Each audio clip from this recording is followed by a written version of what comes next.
Nafuna kusale. There is an incoming call. Mom red heart full score red heart. There is an incoming call.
Welcome to the live stream. I was on the phone with my mom. I kept trying to do that lip reading, but you're not a good quick lip reader.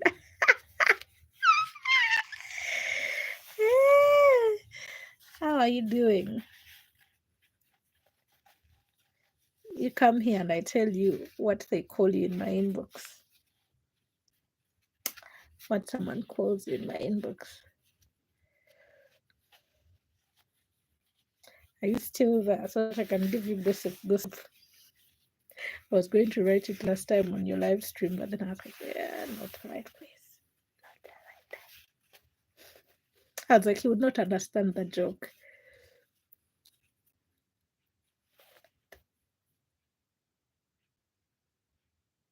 You're dirty.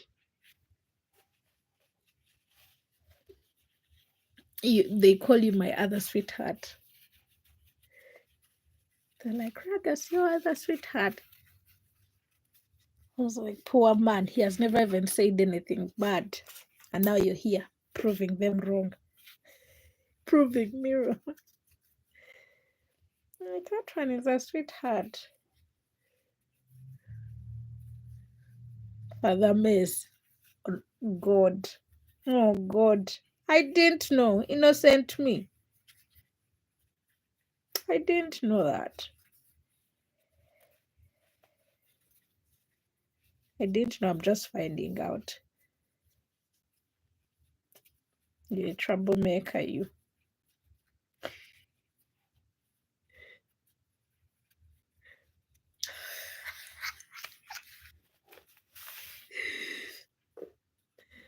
They said you're my sweetheart.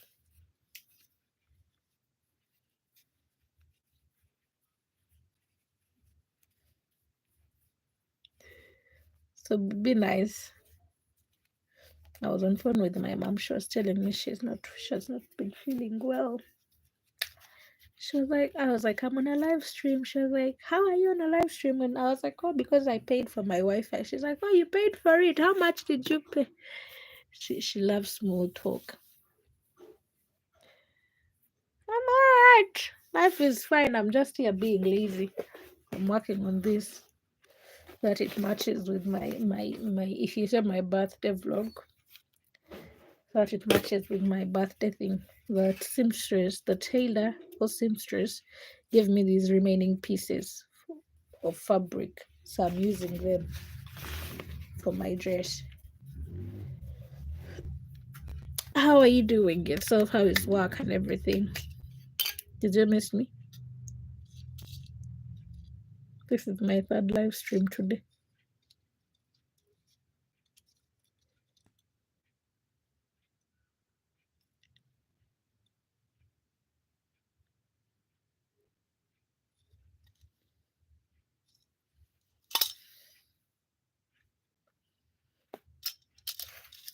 Nine 911. Father Mess is here, creating trouble for me. They already call you my sweetheart without a threat. What about when they have proof? You're giving evidence for the what to be won against me.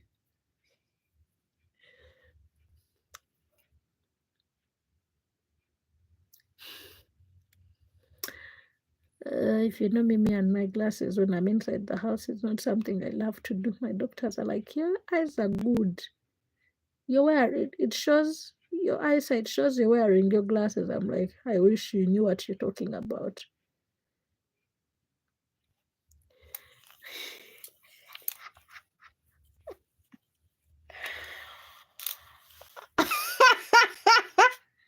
Oh my God. Troublemaker, and I thought my name was Troublemaker until I met you. You love trouble, don't you? Don't you? You're a good troublemaker. Oh my God.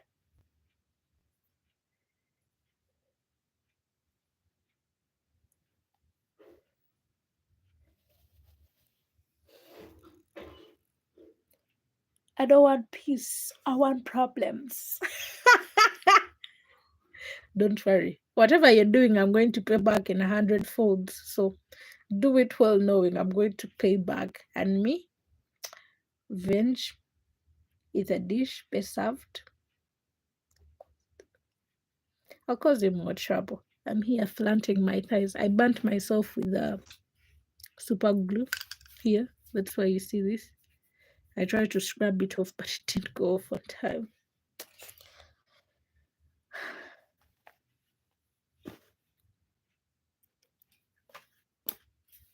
I'm doing a DIY project.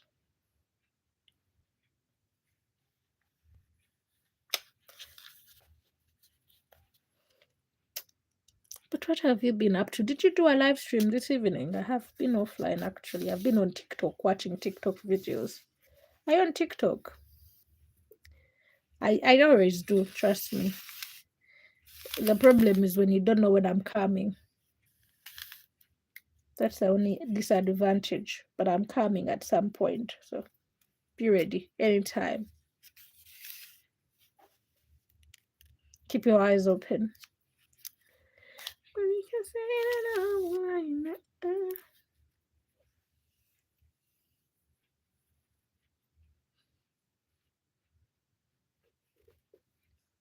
Okay. I got a notification for that. I'm going to watch it. I got a notification. So Fridays, you're no longer doing live streams.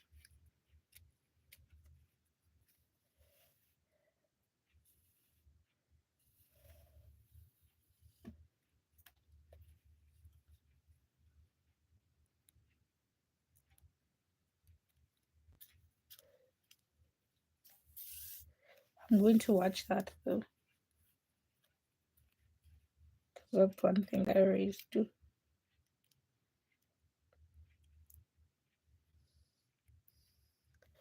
Okay. Okay, that's fair enough then. Understandable. Now that I don't have the little boy, I'm also trying to do content. Yesterday when I went out, I recorded that the video that I premiered today. So yeah, seeing how things go.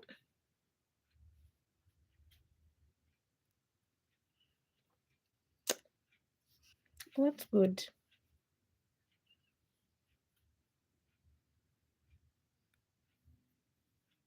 I did that myself. I did that myself. No copyright. That is why I used to play it on my phone. She's actually entitled Totally Social. So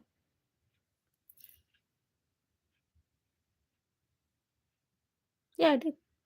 That someone told me it was horrible, but at this point, I doubt that I even trust anymore people who tell me things. I don't know if they're saying it out of a genuine heart or because they want to put me down. So,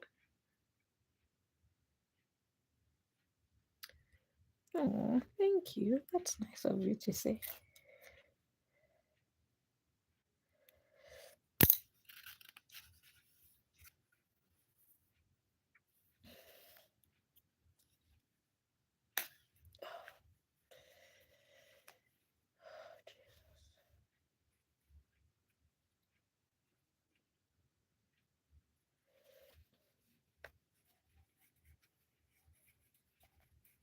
Ah, that's nice. Oh, thank you. That is so cool. Or you could just avail it for anyone to use. Just like post it and just be like it's free for anyone to use. That would be nice actually. Like today when I was editing my videos, I was using people's free music, but I still do credit them, so that would be nice. But that would also be nice.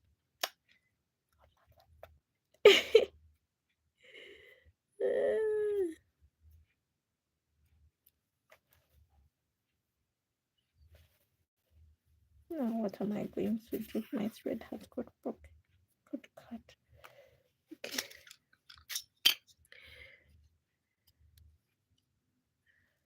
Aww, that would be so nice. Okay, be waiting. You have my email. That would be so nice. You're sweet, aren't you?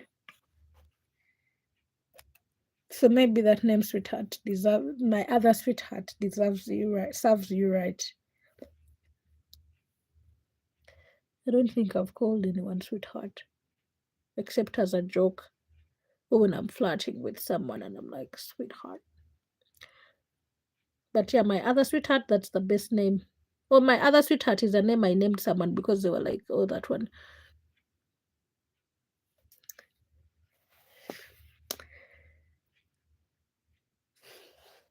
Undercoach. What do you mean by undercoach? Undercoach of who?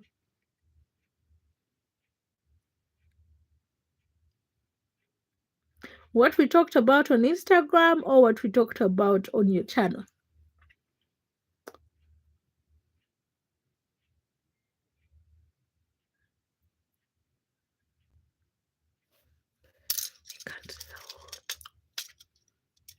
Which one exactly? About production or the other stuff that I can't talk about?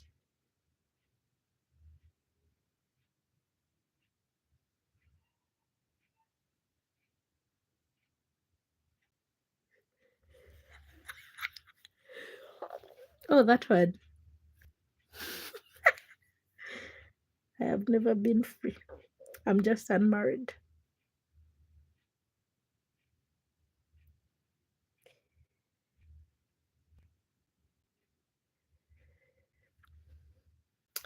Those are like discussions I can only have on Instagram. I can't have them here. I'll get called out. Oh, but my business has been going around, so yeah. I'm still. How did you say it? Under control. Yeah, I'm still under control.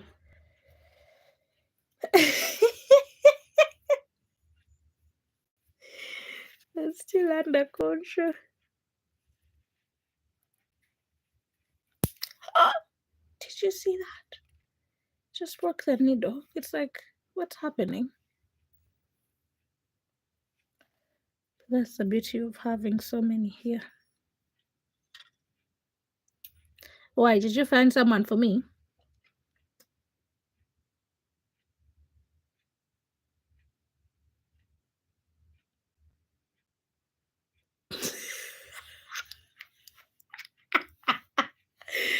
Did you find someone for me?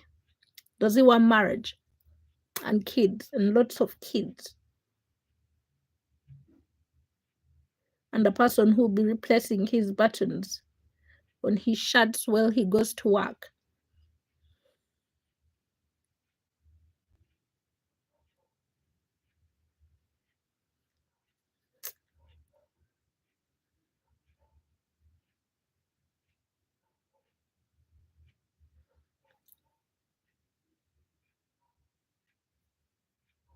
But one thing I know about German men, and you can like correct me if I'm wrong.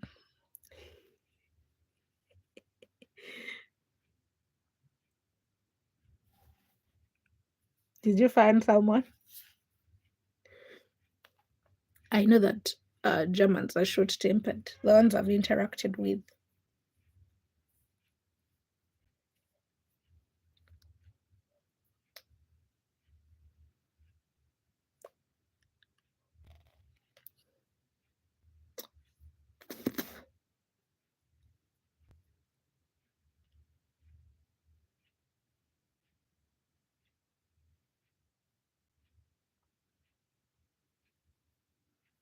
They're short, like the guy was so short-tempered, and I'm like, fire does not cool fire.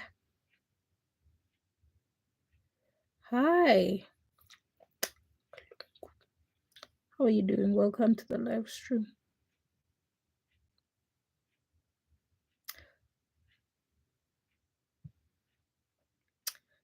Probably both. They cut wires so quickly. It's like one minute you're like having the best moment, and then the next thing you're like, what's happening? So if he's German,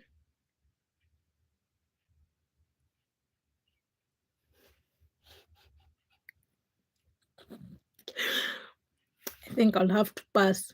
I fear them.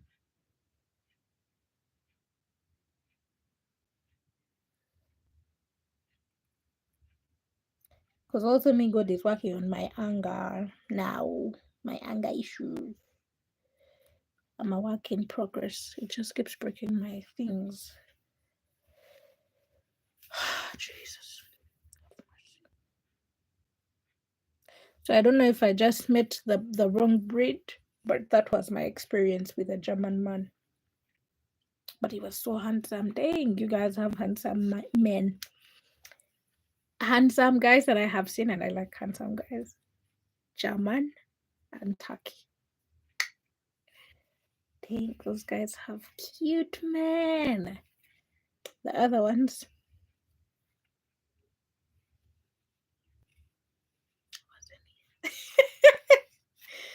they can explain. German men.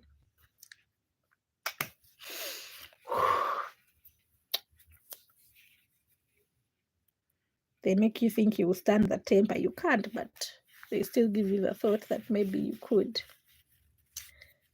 Ha! Can I get your photo when you were like my age, 25?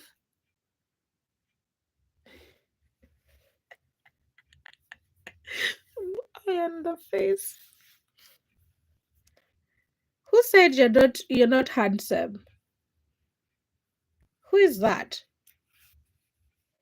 Who has been getting in your head? Let me tell you a trick that I did one time.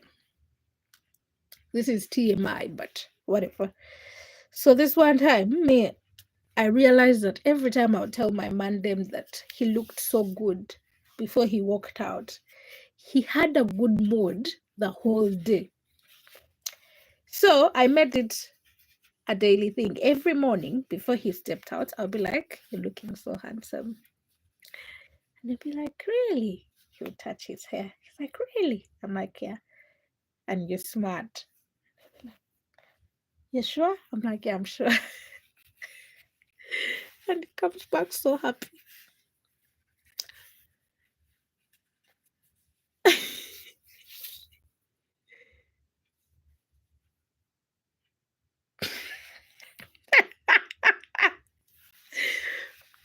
That is just you speaking to yourself. That is your inner man talking to you, and it is disguised as the mirror. No, you're the one telling that to yourself. No one else has said that. But genuinely, telling a man he's handsome every morning before he steps out is like the best thing you can do for any man. The problem is that the moment they get an ego boost, it'll be in every person's DM.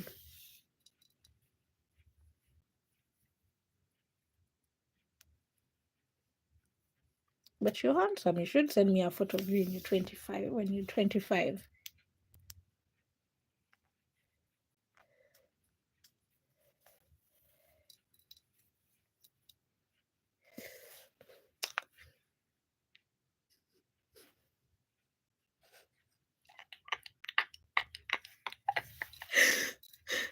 Superman is handsome. Have you seen that man them? Like, what is the guy that girls scream over? No, like, send me a photo of you when you are like my age so that I can see. He told this guy at school, I was like, send me, I want to see your photo because he's like this guy who bounces, but he's old. And I was like, I want to see your photo when you are like my age. Because if you're looking like this, well, it didn't go as planned. I think Mandem Reddit has me hitting on him that day.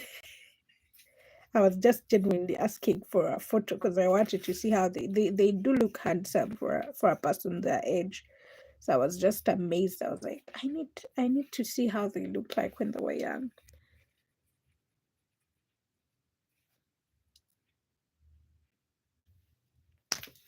Oh my god, I give up. You were terror. Oh my god. Were you even alive in that time? Because trust me, I don't think you're my dad's age. Okay, my dad raised me's age.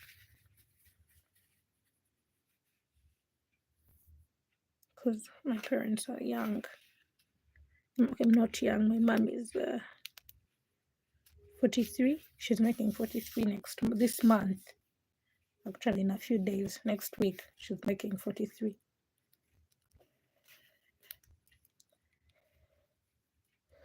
I want a photo of you. But you cannot tell me you were in World War II. How old are you now? My grandfather was born at the time when World War II was beginning.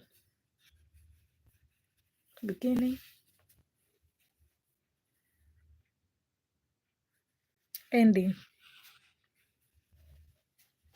1942. 42 or 43, I'm not sure, one of the 2 years. My granddad, but he passed on, he was 70 something. So unless you're in your 70s, which I doubt, I know you're in your 50s. I think he told me that. I'm not sure. At this point, I'm not sure of a lot of things. But I am sure in the next 10 years, I'm still going to be 25.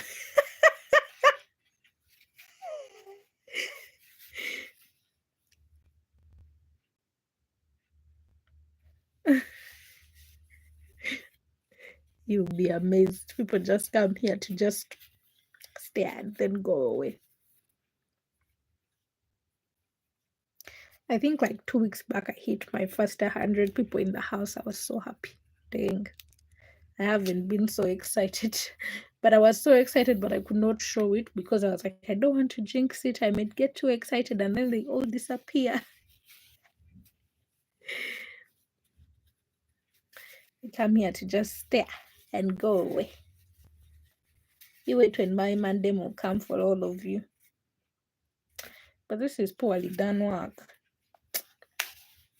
When did I start stitching so poorly?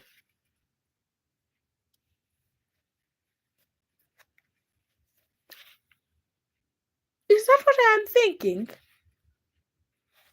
Because now my mind is like, one-handed typing. What does that really mean? Father.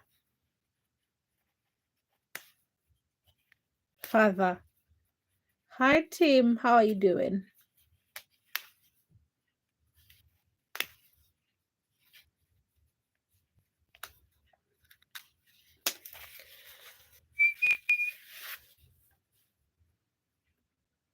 Oh my God, I have laundry outside.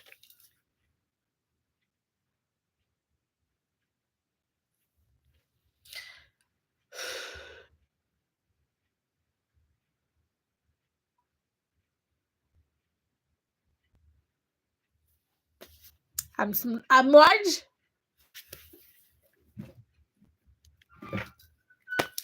I'm fine, thank you. You're just a troublemaker. That's a lie. Me, the sweetest person alive. Have you seen anyone sweeter than me? Please, Father, tell the truth. I was going to show you some photo, but then I realized that it shows someone's face. So there is this photo that I took with my classmate at school.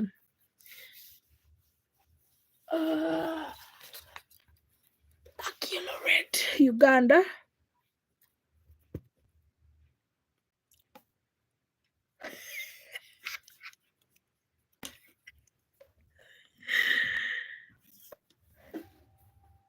Put your hands behind you, you're under arrest. Oh my God, you're a troublemaker. Let me see. I wanted to search for the word snobbish, or snobbish, whatever it is. You're using words that I don't even understand.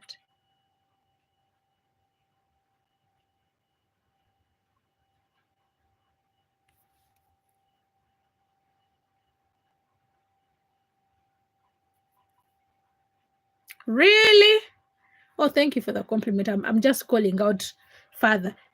A person who respects and likes only people who are of a high social class, or a person who has extremely high standards and is not satisfied by the things that ordinary people like.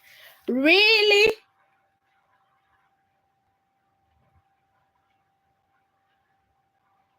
Father, that is the best definition you could give me?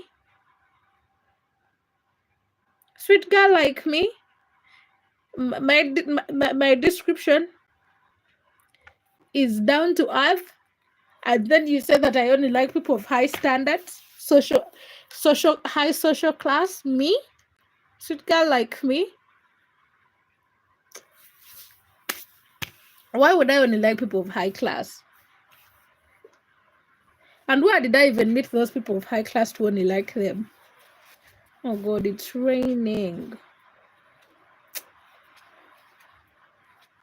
You know, usually here, when it rains, when you do laundry and it rains, they say that you're a jealousy woman. So people, I'm just letting everyone know I'm a jealousy woman. It's not even about the rain, but I am. What's mine is mine.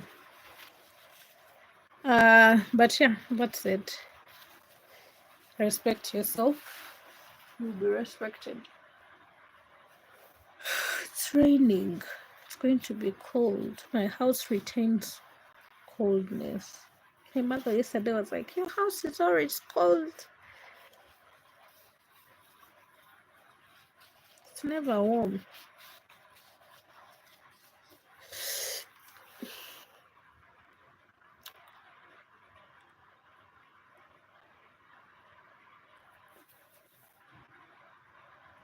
I'm like literally the sweetest human being. That is a lie.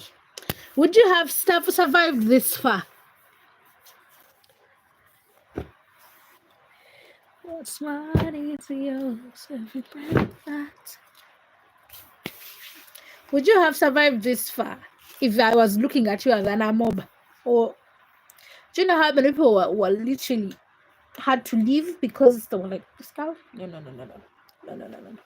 Brother, I'm not like genuinely. This is a genuine remark about myself because I know who I am. I am not the person that you walk into a room and you're like, that's the person I want to be my friend. I'm not that kind of person. You do not walk into the room and just fall in love with me. Nah. I'm the kind of person that you see for a week, see for the next week, see for a third week, and then you're like, oh, maybe she's nice, but let me approach cautiously. I'm that kind of person. I'm not approachable. I'm not lovable. I'm not the one they fall in love with at first sight. Trust me. Most of my friends today, they either hated me at first before they got to know me because I'm an introvert. But it's hard to know that I'm an introvert if you find me like in a social setting. So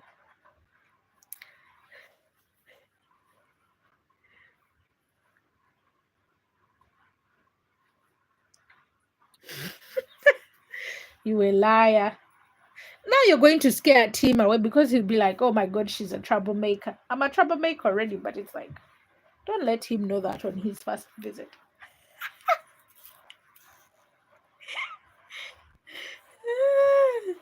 That is not true. The problem is when you first used to come on the live stream, and I used to say it a lot. I don't know if you noticed it. So I think it is Papa. I think Papa is the one who is from Italy, and then you. Like you would come in and you both brought in kind of the same vibe. So I could not really tell apart. And I would keep saying, is it the Italian or is it the other person? Because I would confuse you, and I'm bad with names. I'm very bad when it comes to people's names. So I'll be like, is it this other person or it is the other person? So I could not tell you guys apart until like after some time. I was like, oh, this one is this one, the other one is the other name. I don't know where Papa actually went to.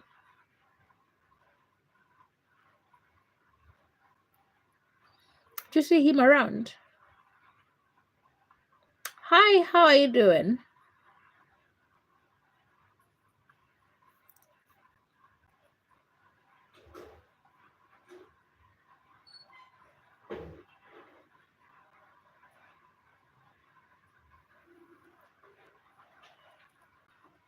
Oh.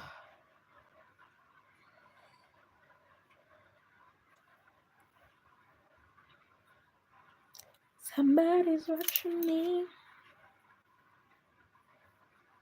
The mess I have created in this house. When I stand up from here, I'm just going to my bed to sleep.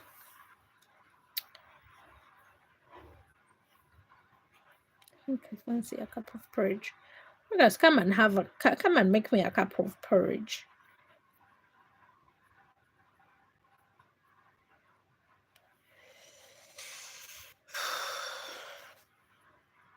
Tanatambula yatenda nyina okufumba oyogera olulimi lwammwe olowooza nze sirina lwaffe sinaasina bantu.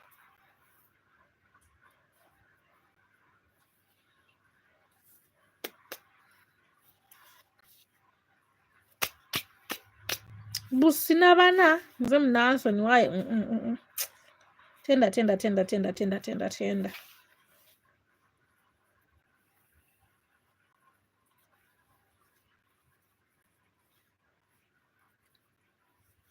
Why you become making the thing dirty?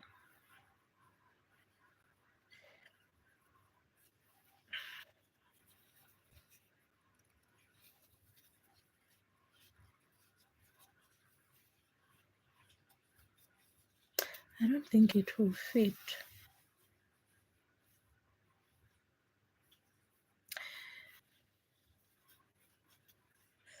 Kintu naye nga kinsimbye.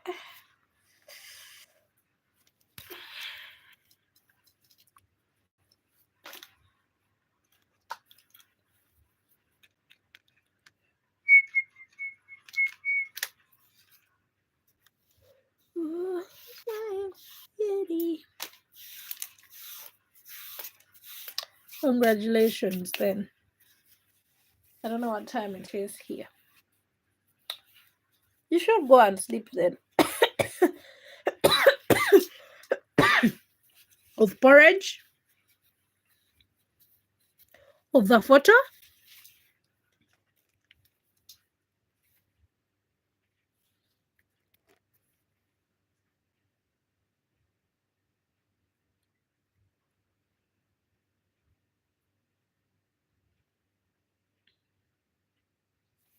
Instagram? Oh.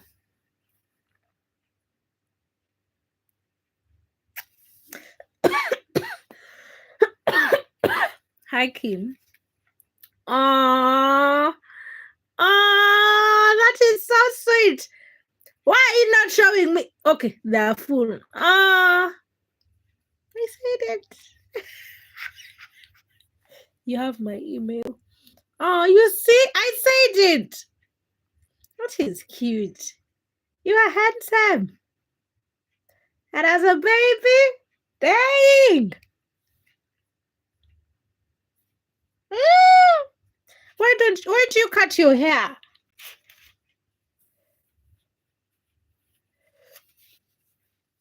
I'm good. How about you?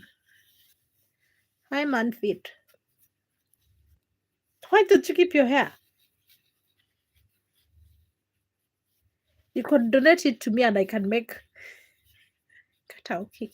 I could make wigs out of it. Like guess that I even had to go and buy one because I could not find my other afro that I bought like a few months ago. The last time I had my natural hair.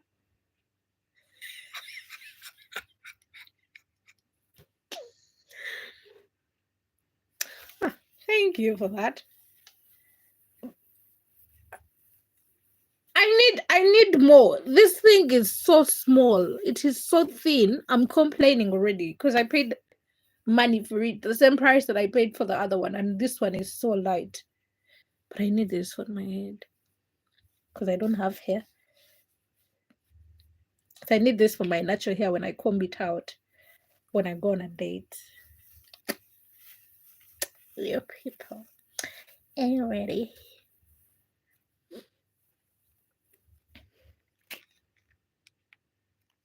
That's the time in my country. See? Whoever is asking for the time. I don't know why it's important for you to know the time. You should be sleeping. Young children are sleeping.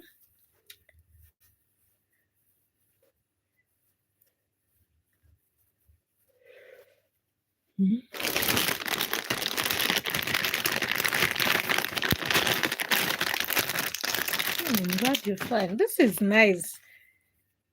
Hopefully they were not seeing of you. This is cute. I'm looking at you as you are serious about being in Nigeria. Aww. Aww.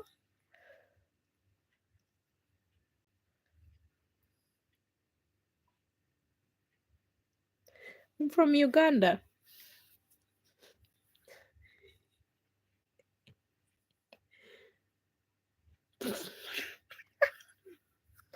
I was telling the other person who keeps asking what the time is.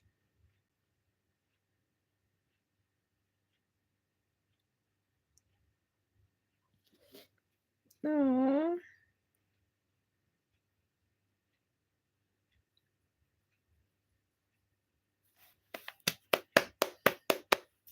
That's nice. That's nice.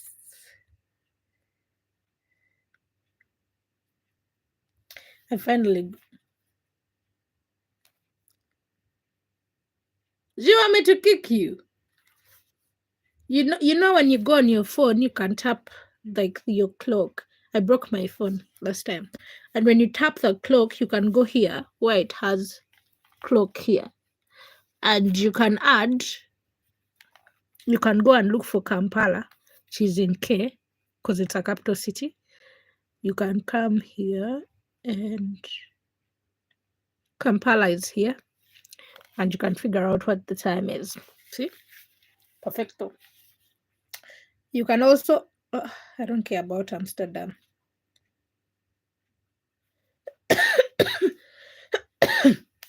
You like me? I hadn't read that one. I hadn't read that one. Cheese. Or you might as well come here and scroll a little down.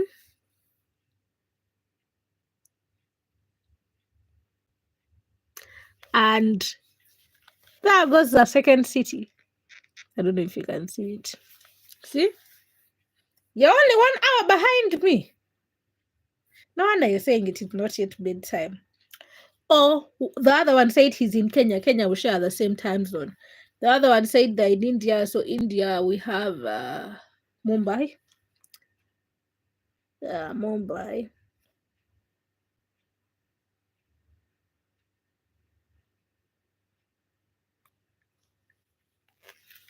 I've added that.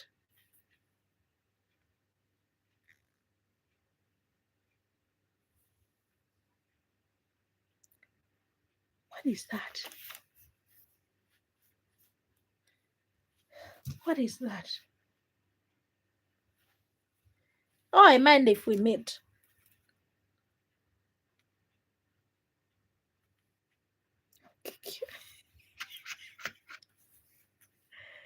What is WH?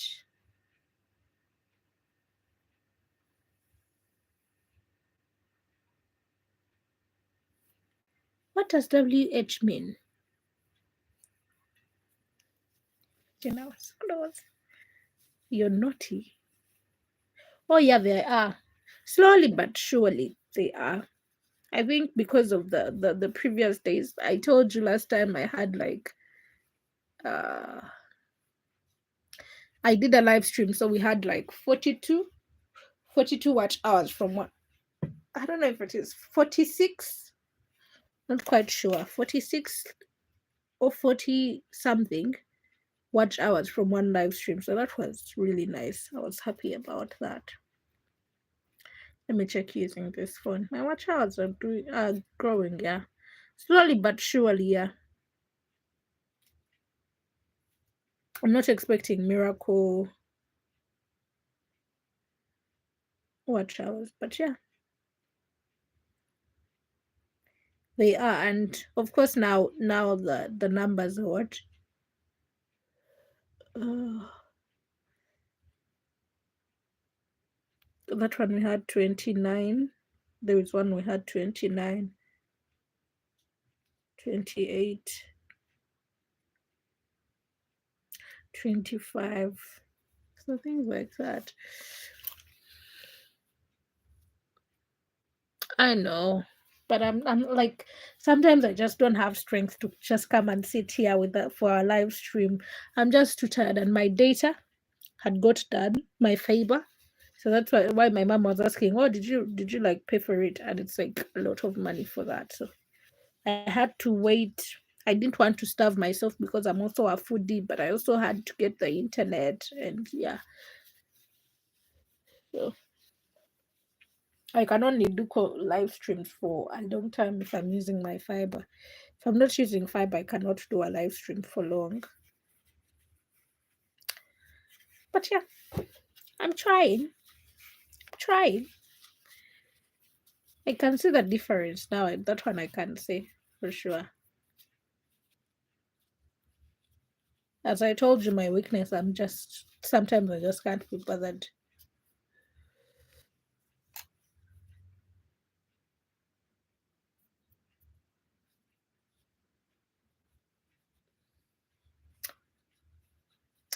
No, I don't have that. How, like, I can get it on Play Store? If I can get it on Play Store, then Jesus.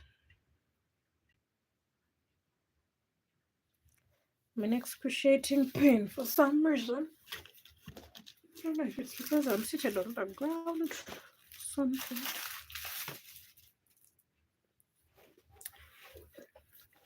I mean, my night shirts that.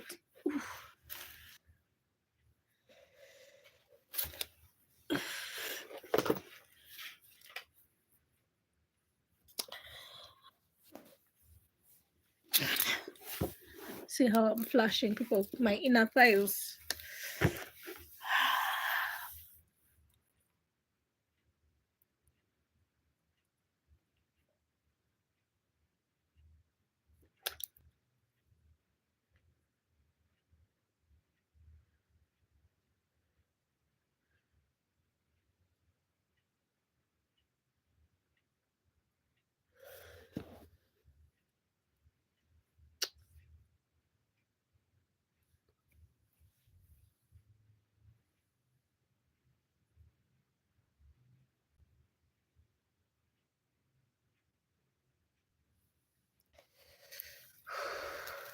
I will check like after this.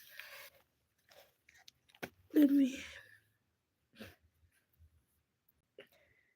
It is my stomach, not my back. If it was my back, I would not complain. Ugandan men have taught me not to complain about certain things.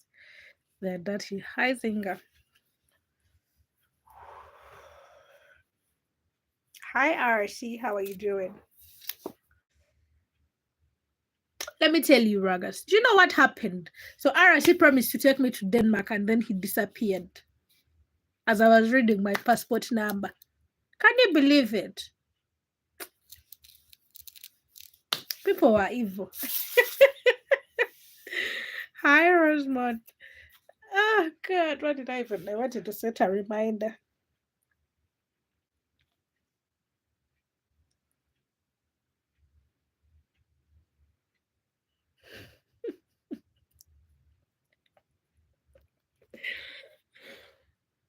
I even wrote my what?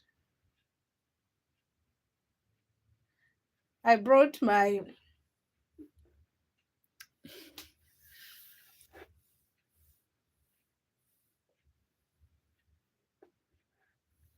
Is it? I think it's because I'm bending a little and it's like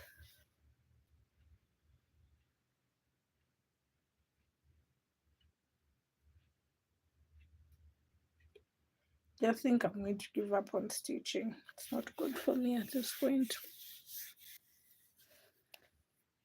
I want to live there. I wanted to visit, not live. That's different. I forgot. I only want to visit. I want to visit different countries. The problem is that people who keep inviting me keep wanting me to stretch my legs too. I was making my friend laugh yesterday. I was like, I'm at the point where I cannot mourn for someone.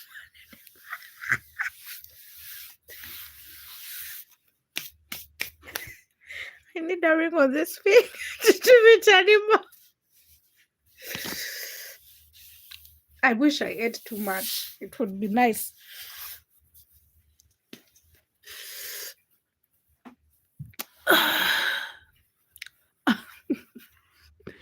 I can live without beer as long as I get my passion fruit juice. My stomach is hurting because I keep bending.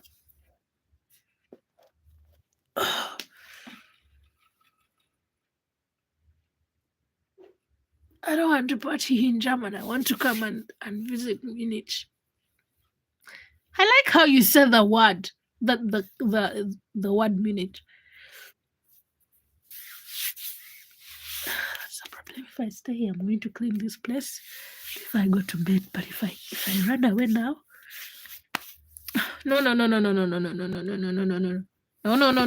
I can't even get that in her stores here. I don't want passion fruit juice that has been made, processed, freshly pressed.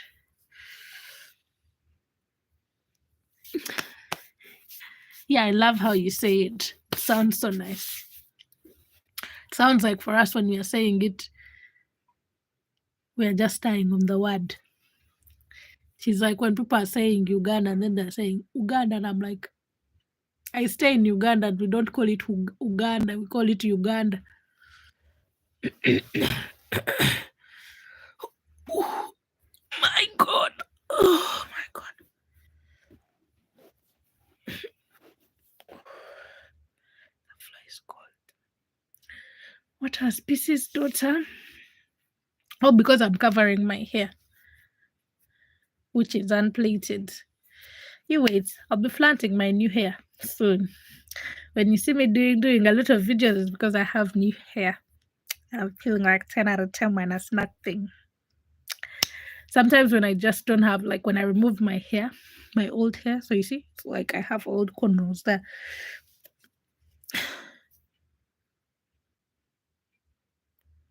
No. Ugali is what? Kenyan. Here we call it posho.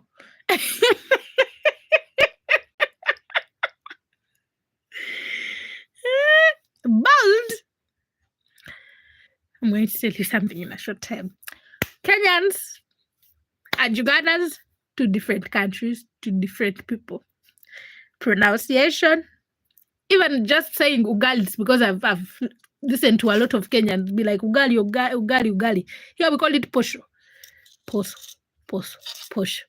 So, there was a time where we used to cut our hair when we were in high school so that we could you don't have like that long hair. Hi, how are you doing?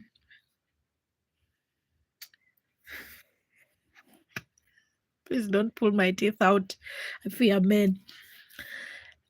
And I keep telling my friends, like, if I wake up one day and I tell you guys I cut my hair, I'm depressed. That's the first sign to know that I'm depressed. You do not need, even if I tell you I'm not depressed, trust me, I'm depressed because I love my hair. Like, my hair hurt so much when I got to do it at the salon because I have natural hair and my hair is so long. But trust me, every time I'm like, I will not cut my hair because I do love it. I can't cut my hair.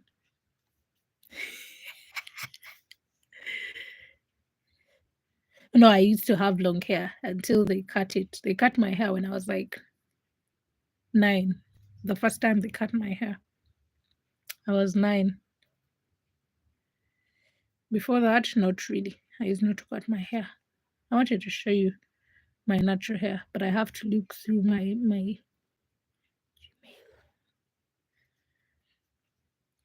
I don't trust men when they're like, yeah, I'll still love you even when you're like this. You want to pull out my teeth, you'll be the one to pull out my teeth.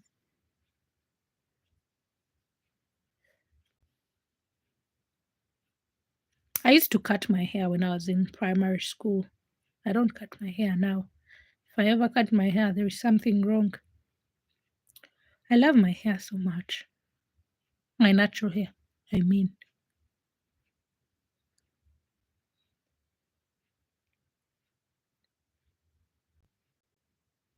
Enjoy! Not me. Men, it is okay. Like, let me tell you guys. So I was talking to this person. Yeah, Baba. Enjoy cutting your hair. Please don't cut mine.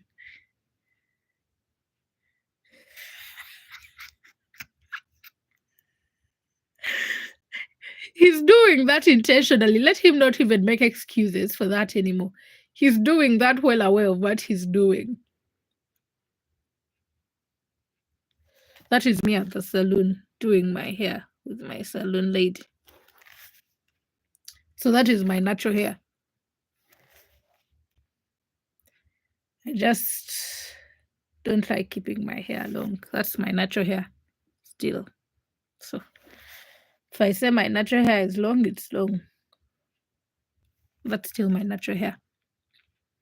I just don't like keeping my hair because it's Ugandan hair. If it rains, the rain hits me, it shrinks. Let me show you something. When I went to check things this is my granddad, this one. So Oibo, can you see an Oibo there? This is my granddad. These are my great grandparents back in the days. And I told him my granddad is old. He died anyways. Why am I saying he's old? He died. Yeah, that is my mother's side of the family. This was my granddad, very handsome man. I was telling my grandmother, how did you bag this man? She was like, did you see me in my days when I was so young? I had a big bum. African men with nyashe.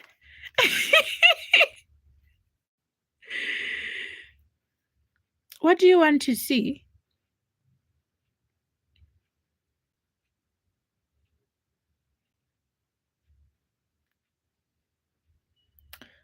So yeah, my natural hair is long.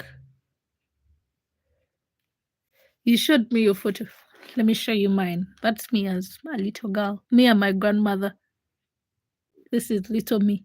Ragas, have you seen how I looked as a young child? When I saw this, I was like, I'm definitely taking a photo of this. Oh my God. Like, if I ever have a child and they pop up not cute, definitely the problem is their father. Let me look for the photo of my hair. That's my hair. I can't have an ugly child because I'm not an ugly child. My grandmother keeps saying, when you were a little girl, you were very beautiful.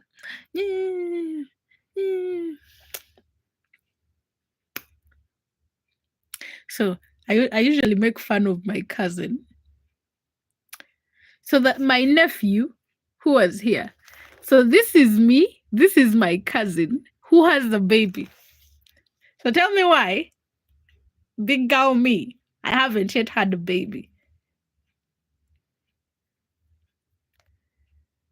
No, not yet. I have a nephew. That's my nephew. Here. That's my nephew. That's my granddad when he was a young man. Then my grandmother talks so nicely about bagging her man.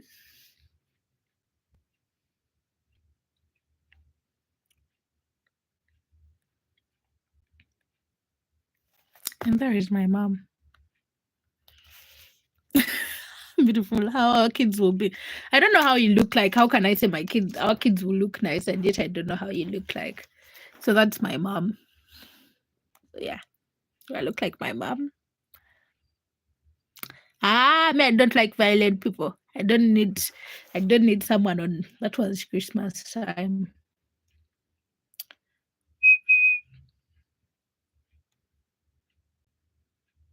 Let me see you mixing me go. No one's supposed to be single. Ladies, select the weak girl. Someone should take me on a date, guys. I'm going through my photos and I'm like, dang.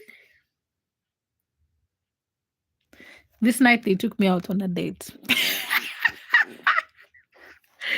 When I come here, I'm like, oh, they took me on a date. Someone's like, oh, you went on a date. Hi, how are you doing? Where's my best friend gone? Let me on a date with my mandem. Don't ask me where the mandem is. I had to go alone.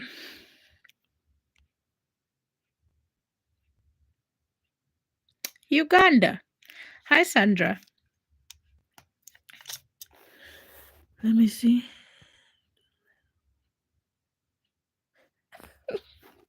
Where will they find me? I'm in my house. It's Friday night. I'm in my house. What do you expect? That they're going to find me randomly and then just pull me. That is nice. That makes two of us. Hi, Adelaide. That makes two of us. I'm also here.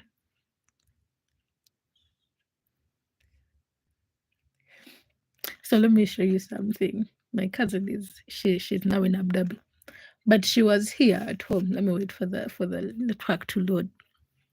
And I was stressed because I had this mood thing, and I was supposed to read and prepare for my thank you, and prepare for my assignment and prepare for the mood. So we did this video. She was recording, and then I came and I'm like, let me shake my butt, but I'm not shaking my butt. Then she kicked me. That was right before she left. She's like, so pretty. That's my cousin. You wait when she comes in the frame. You're going to see her. See, she's pretty. She's going to kill me for this. I love doing that.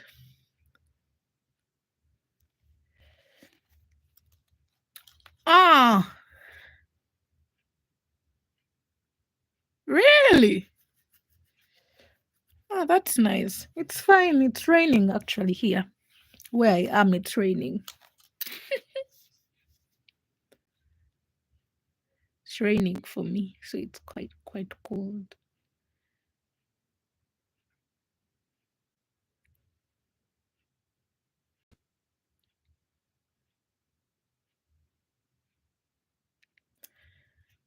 I can feel a sneeze coming up. You guys, you know, sometimes I forget that I even do content creating, because now I'm looking. But the problem is that usually when I'm with my friends, I don't like doing content. It's on rare occasions. Like this was the last thing. Last time we went to watch the match last year, and for some reason South Africa hit us. But everyone was banking on Uganda winning because we wanted a reason to get drunk.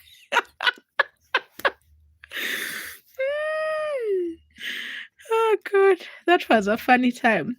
They gave us two. You should have seen people leaving.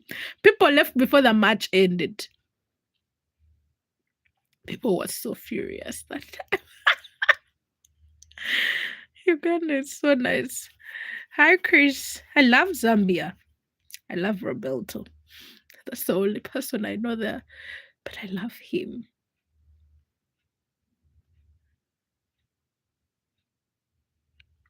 I was still showing you guys my natural hair. That's my natural hair. There.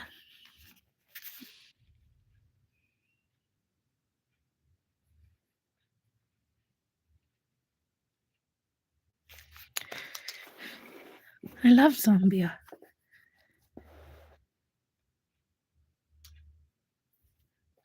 one time I should go there because I think I'll enjoy it there. Where has where is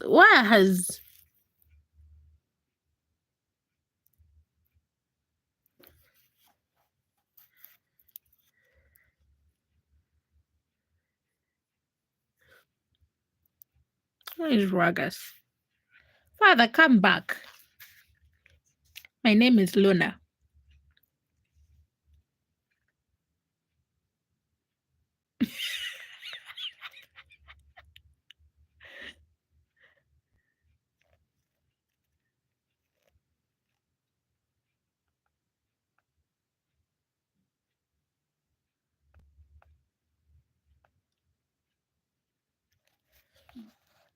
My name is Lorna. I'll forget my screen is on and then I will turn for you guys the camera. That's a problem with me.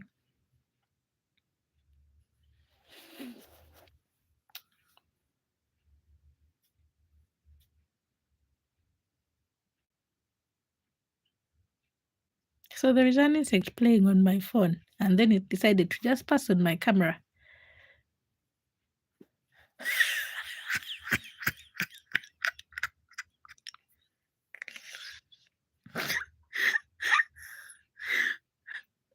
And you people are just watching him say that about you. You guys are the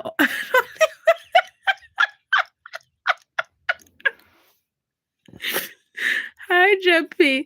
Oh my Hi, Prosper. How are you doing? Oh my God, that is terrible.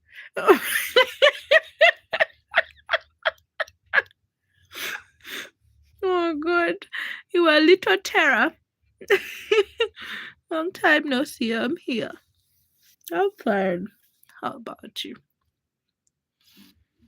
How is everything going with you? Oh my God, you're a terror.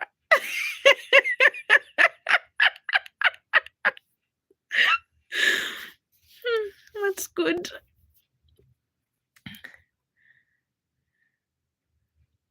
Me?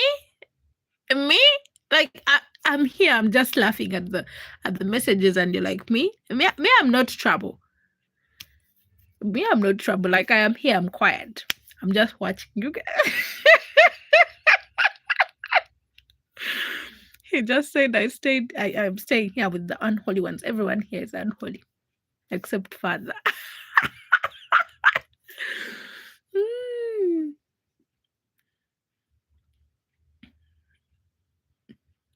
Oh, nothing. We are just chatting. You will come. The chat is open. You can say what, like you can chat with us. Nothing special is happening. We are just talking. There is no storyline here.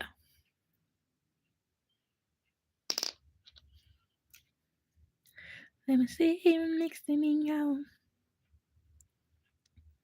The unholy ones. Daddy don't know, Mom is getting hot. That's the only thing that keeps, like I'm trying to forget that song, but it's like literally the only thing that keeps coming in my head every time you mention the holies and the unholy ones.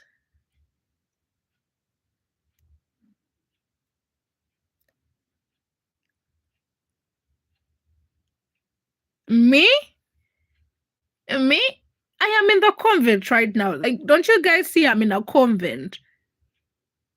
I'm Sister Lorna. Like, anytime you see me, Sister Lorna, I have even covered my hair so that you guys don't see it. I'm the nun. You're the father, I'm the nun. If your father, trust me, I could even be a monk at some point.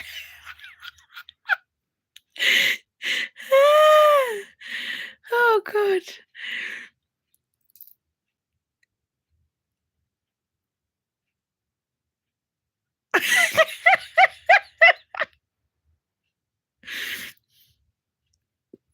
Oh my God.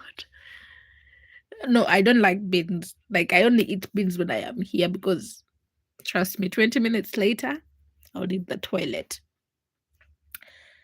But matoke and fish. And today I made matoke.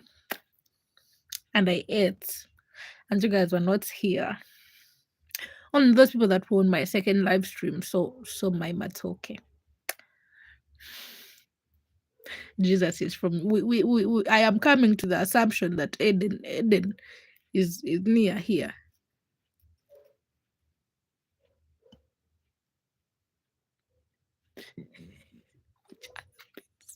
Which other beans are you talking about?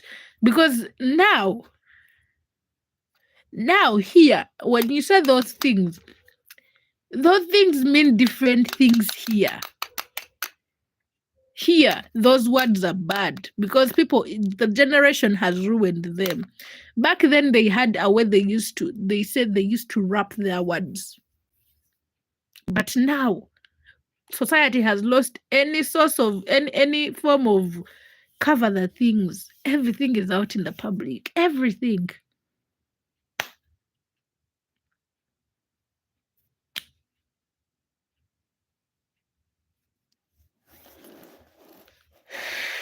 I give up.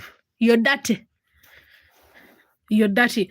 My cousin sister was telling me she was in those compassion things where the charity things where they give money and then like these kids are paid for, like they pay for your tuition and all that. So they had these white guys come in for like they were training these kids, teaching them about the Bible and all that. So these guys come and then they tell the kids, we want to learn some of the local languages here. We want to learn how to speak the local language. So the kids are like, okay, we shall teach you. The problem is that most of these kids were from different walks of life. So when they told these kids, teach us some words, guess what these kids taught these visitors? They only taught them how to say bad words. So they told them to say hello, but instead of saying hello in the local language, they told them that hello means the bat. They told them what the bat means in our local language, which I cannot say because for us here it's a big word.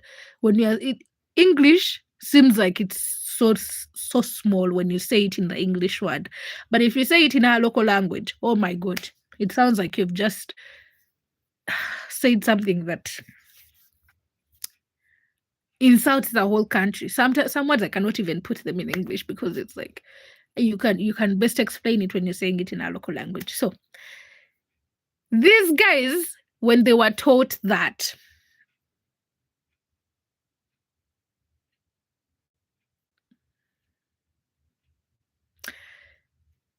so when they tried to like they wanted to show that these people at the church, because it's a church, they wanted to show these people at the church that they had learned something.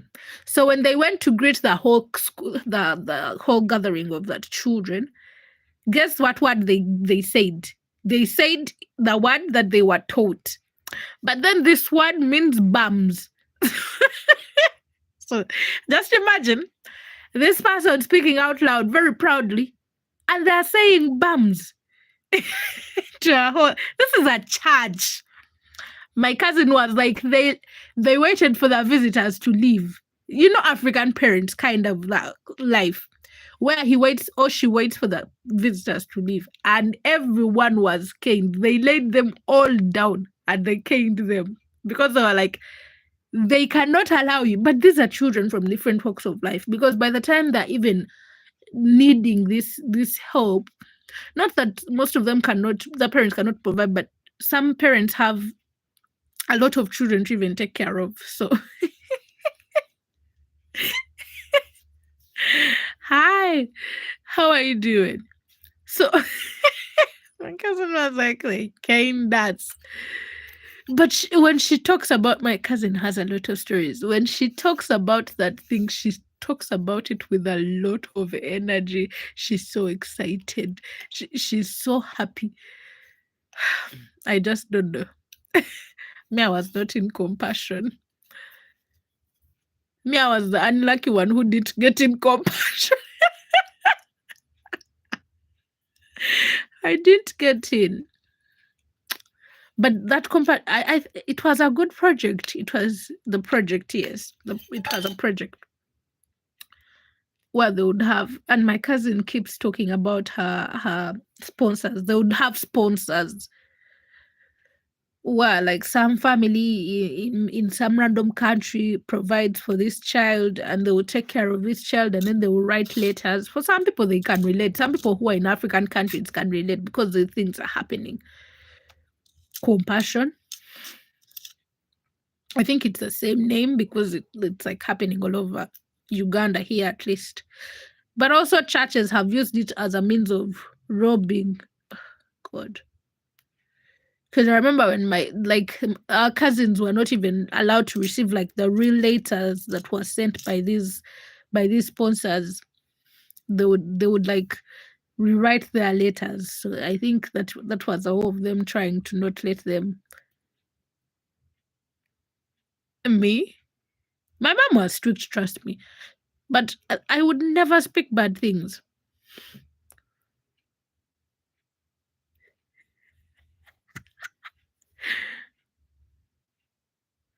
No. I have a story for the Jehovah Witness. You know how people talk about how they used to run? So me, I grew up in a staunch Anglican family. I keep saying I grew up Anglican.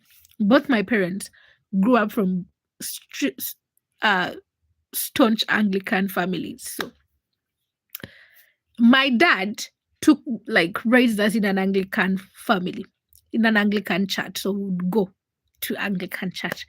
So one time these guys used to come. For us, we didn't know that Jehovah Witnesses keep going to people's homes, but Jehovah Witnesses and Mormons used to come.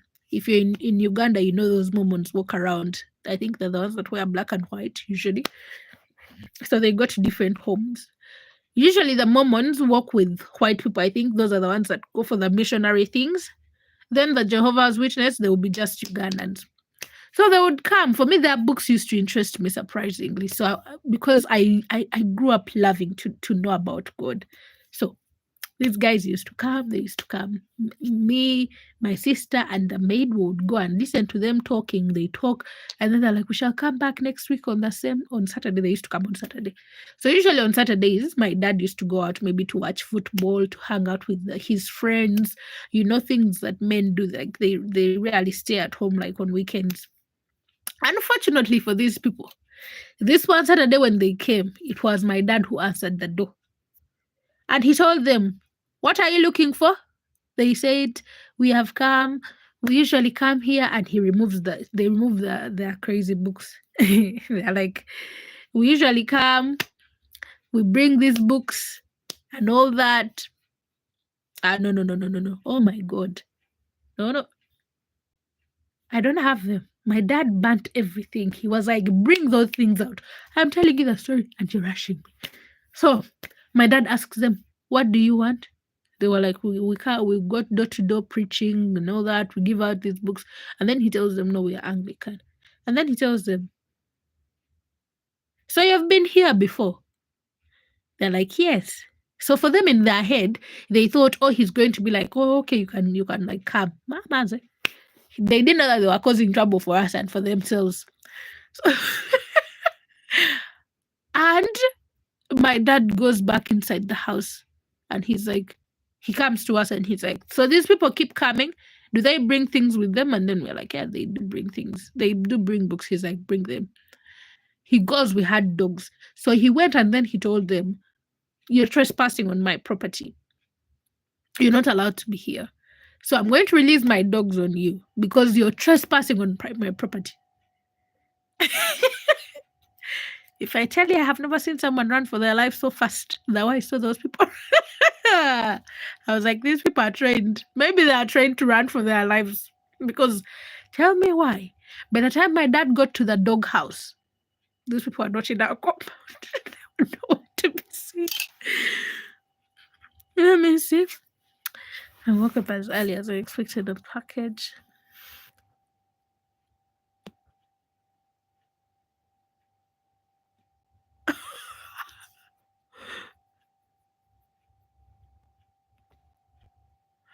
Oh.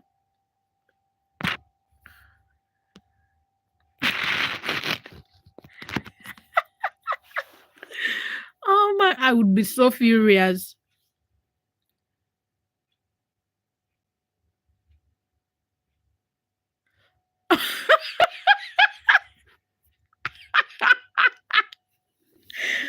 that was the same.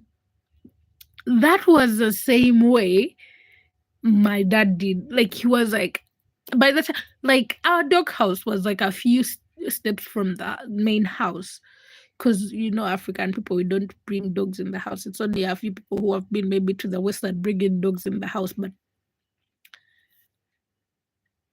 the way these guys ran, and he released the dogs, they never came back. He collected the books, he burnt them, and he told us the only religion allowed in this house is Anglicanism. So you're not allowed to read these things.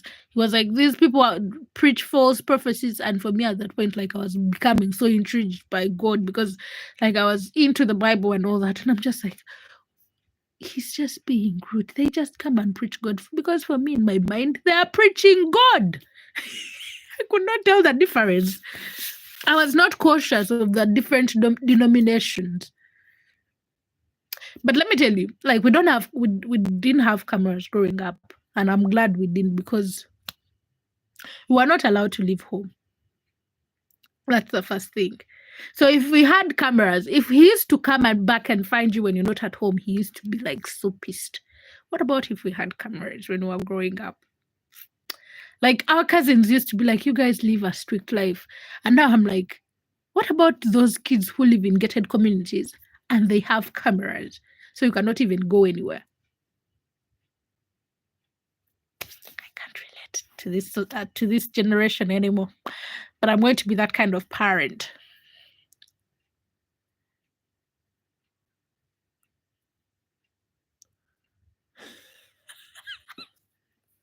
Oh, I'm going to miss you. I'm going to text you on Instagram, don't worry. But I'm going to miss you on the channel. For me, I didn't know that these people are like having something different. Don't go to sleep. It is still too early. It is just 11 your time. I'll do until like 2 hours. And then I'll leave. From 200 years ago. Have a good night. Have a good weekend too.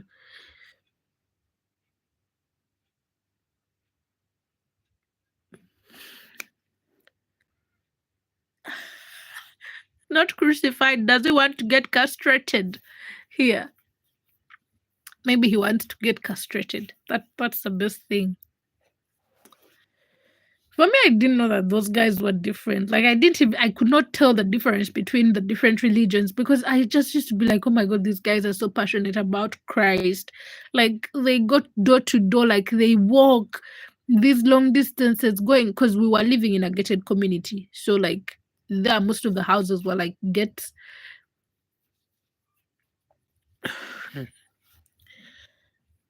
So,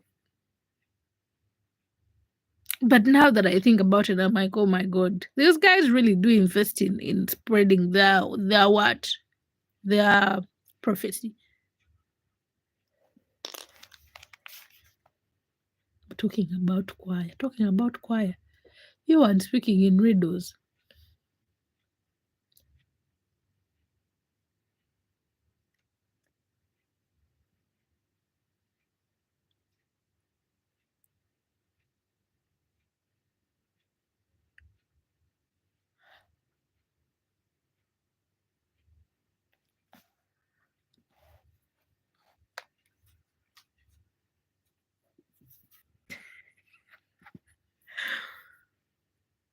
I have read it. Trust me. Oh my God, that's so terrible. I'm not saying they're bad people, but I'm just being like for some people, because for us we were children at that point, and because at that point for me I was intrigued by the Bible and all that, and because we were going to church, and then I'm seeing these people who are preaching God, obviously for me in my head I'm just like, oh, they're perfect people, they are right people, what could be wrong? And I'm just like, oh my God. Now that I think about it, I'm like, don't go to people's homes. Like, I'm Christian, but it's like, I'm not going around imposing my religion on people, especially on people's children. You won't find me on people's children telling them, do you know Christ? Please, I need you to come to my church. So these are the books that you should read.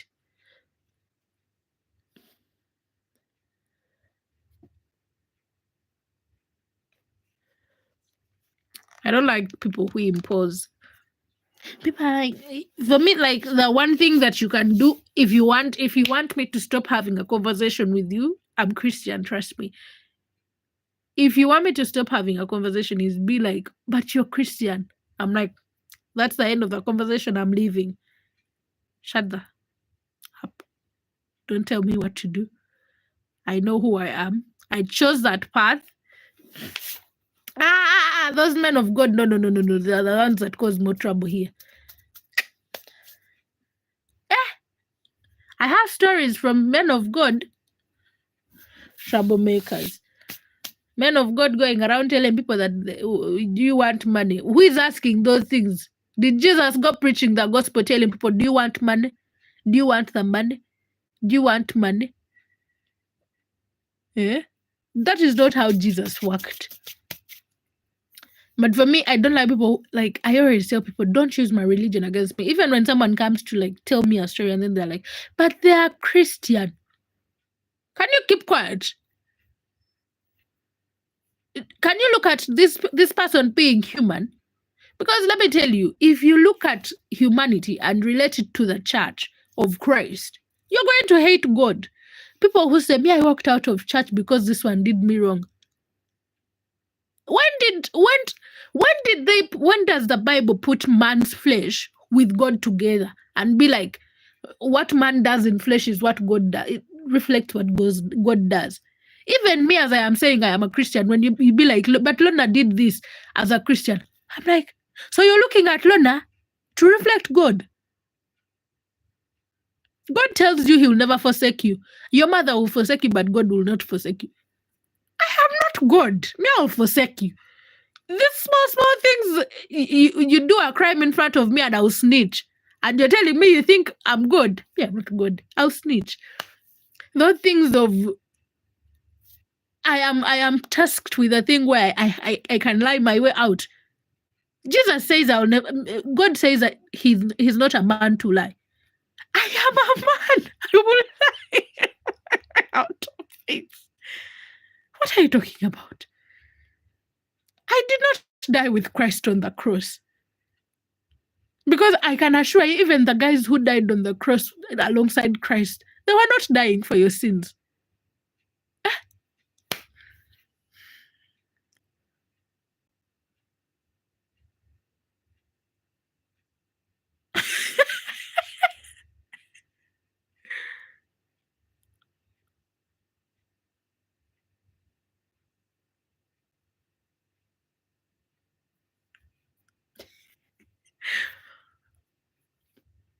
Father, be nice. But like, it's crazy. It's crazy out here. It's crazy. I have stories that, like, there are stories that I can tell about men of God, and then you'll be like, like, there was a point where I was going through the worst time in my faith as a Christian.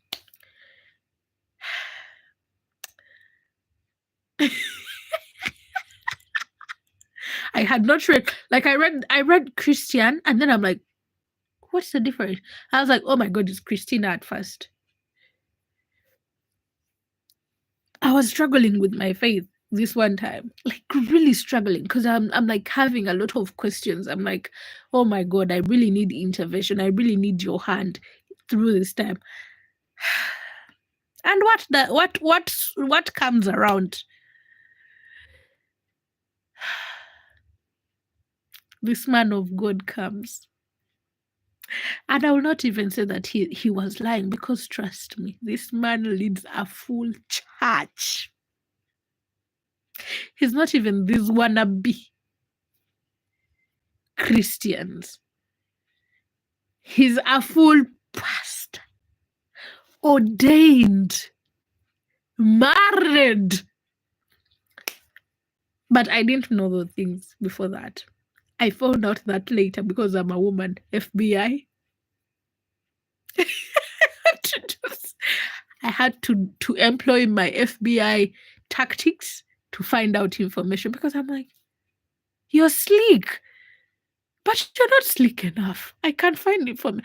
And I was like, Like, it broke me so much because at this point I was like, I really needed God.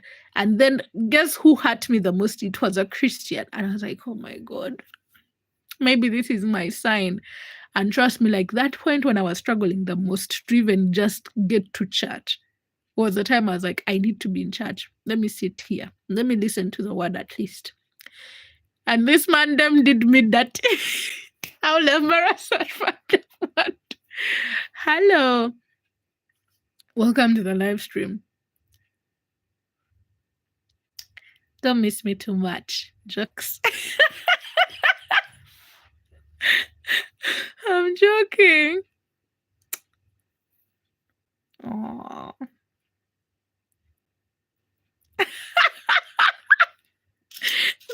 Jokes. So I think we have, the world has to get to a point where we separate man and God. Because it's like, people are crazy out here. Even the people you think. Someone came and they were telling me a story. It's late here. 12:31. They were telling me a story. That this girl came and told them that, you know how usually we form these church groups? This girl joins a church group and they start doing overnights. Me, I don't go for those overnights that are organized by people in church. So they start doing these overnights. And then this one time, this guy tells her, sister, this, I don't know, sister, this, I want you to come and we hold an over, like we pray. I want us to pray about something. I think this girl had an issue going on, and then she's like, I need to pray for me and all this. I think she addressed it in the gathering. So this guy decides this is his chance. So what does Mandem do? He separates this girl. He tells her, I want you to come and we pray together. So this girl comes. So they are there at his place. As they are praying, They pray. Tell me why Mandem starts sliding his hands where he should not be putting it. The sister is like, what is going on? She was raped. That's the end of the story. Don't ask me for details. There will always be people. People will always be people. Men will always be men. Men are not God. If you're there thinking that because we go to church, this man is tongue speaking, I see him praying, I see him fasting, we go to prayer mountains together, he will rape you. He's still a man. Me, I've learned I've had my share. From his place, he raped this sister. Where he invited her to pray. He ended up raping this sister. I have been in a similar place. Me, I cried. I cried my way out of that place. But I have also learned a hack. If you tell people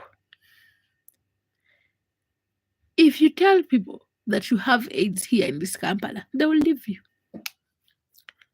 Because much as they want to be entering every person, tell them you have AIDS, they will leave you. That's a solution for women.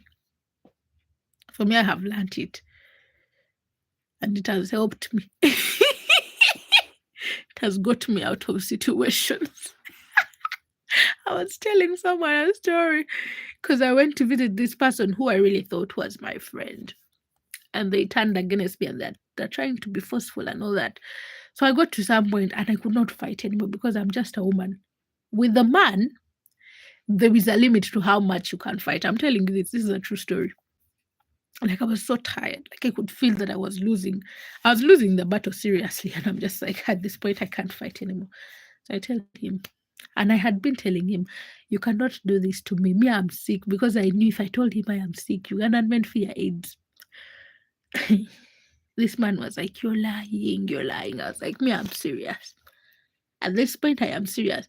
So, because before I was fighting, I think he was like, if she's still fighting, she knows that she's not what? She's not sick. She's just telling me to turn me off. So at this point, I stopped fighting. I told him, do what you want. In my head, I was crying. In my head, I'm screaming because I'm like, oh my God, this is going to be, I'm going to hate myself because I'm just like, I can't do this. This can't happen. I gave up because I was so tired. My hand, because the guy was pushing so hard on my hands, like I was feeling pain. So I was so tired of pushing him back, and he's like a big man. So I'm just like, I'm tired. I give up. So I just look at him. Like every time I tell this story, I was telling it to someone, and they were looking at me so sad, and for me, I was laughing because it's so funny. But seriously, I give up because I can't fight this person anymore. I can see my energy dwindling, and I'm just like, I can't do this anymore. So I tell him, I give up. Do what you want, but me, I have told you. If you do it, I have told you I'm sick. Nah. He goes ahead, and at this point, because I'm no longer fighting, he pulls my pants, and I don't fight. And he thinks I'm joking. Like he looks at me, at my face to see if I'm reacting, and I'm not moving. I'm not even laughing at this point. You know, I laugh a lot. I'm not even laughing. I'm just like so serious, and I even look away. He pulls my pants again up to like my knees, and I don't move. I just look at him. He says, he comes back like up, and he says, you're lying, you're not sick. I don't even look at him, like I just look aside, and I tell him, do what you want. What do you want me to tell you? I've already told you the truth, but you've refused. At this point, I'm so serious. I don't even know where the courage. But let me tell you, inside me, I was screaming because I was like, if this man does anything, I am ready to punch him so hard that he will make an alarm that the neighbors will come and save me. At this point, because I had been fighting for so long, I am just like, let me save. If he does anything, I'll punch him so hard. Like, because at some point he's going to have to pull his pants off so that he can do what he wants to do. I am saving my energy, but in my head, I'm just like, I am tired of fighting. So let me try this. If it fails, I'll use the last bits of my energy because I'm just like, this man can't own me because he's a friend. He says, you're lying. You can't be. I don't even shake, like I didn't even say anything. I was serious. I look aside. He tells me, okay, you pick up you put on your pants. And then I just look at him and just stay there because I think in his head he was like, let me see how fast she's going to rush to put on her pants after I tell her you put on your pants. I just look at him. And then he says, I am lying. You're lying to me. I know you're lying to me. He pulls my pants again. I don't do anything. I just look aside and I start playing with my nails because I love playing with my nails. Start doing my nails, looking at my nails. He stands up, gets off the bed, goes aside, and then he looks at me and he's like, are you seriously sick?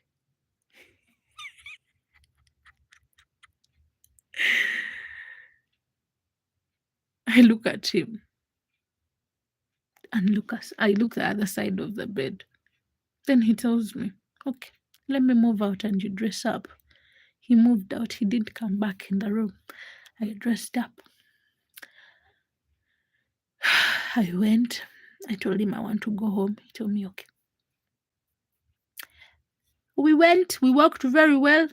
I went. I boarded. He didn't text me again. I think in his head he was like, all along this girl has been HIV positive. It works with me.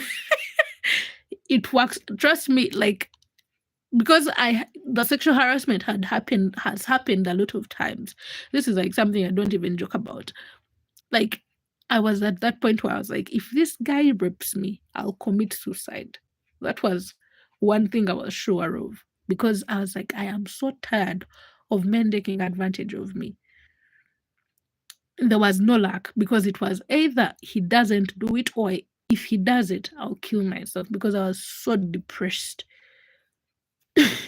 He didn't do it. He didn't call me again. I think he was like, this girl is sick. No. She cannot even be close to me. All the time he used to, like, what hurt me, because at that point I had a partner and this person knew that I had a partner. Their claim, you don't know me. That is the difference. So their claim was like, you're always flaunting your man on your page. You're always posting about your man. You make us feel like we are not man enough. So in my head, I'm like, so this man wanted to rape me because in his mind, he's like, I post my man so much, I make them think they're not man enough. Like, what about raping a woman makes you feel a man?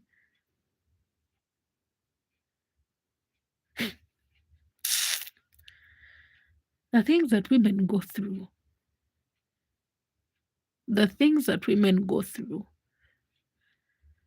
The things that I have been through, like I sometimes sit and I'm just like, if my child came and told me someone did that to them, I would be killing someone. I'm going to prison. I'm killing someone.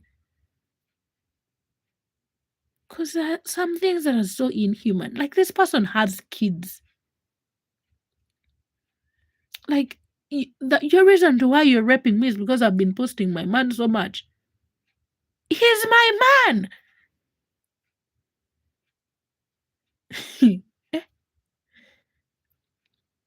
I don't know. I'm not yet a mother, but I just know the kind of mother I'm going to be. Like, because me, I'll beat someone. You don't play with my child. Let me tell you a story. When I was like, I think I was like 14 or 15, I was staying with my mom in Kampala. So Kampala is like the capital city. So I was staying near Kampala because my mom was working in town Kampala, capital city. So this one time, I got to the shops, and this shop was like somewhere down from our home. You slope to go to that shop. So I sloped and I went. And every time I would pass there was this guy. He was a mechanic for electronics. So he repairs stuff. And he would be like, you know that what the things that men do here in Uganda, and I don't know if in Kenya they do it, but most African men do it, like they're calling cows. You know that? So he's like, I look like, I pretend like I've not heard him. I go back again when I went to the next time I went to the shop. I'm like, so this one time I go, he does.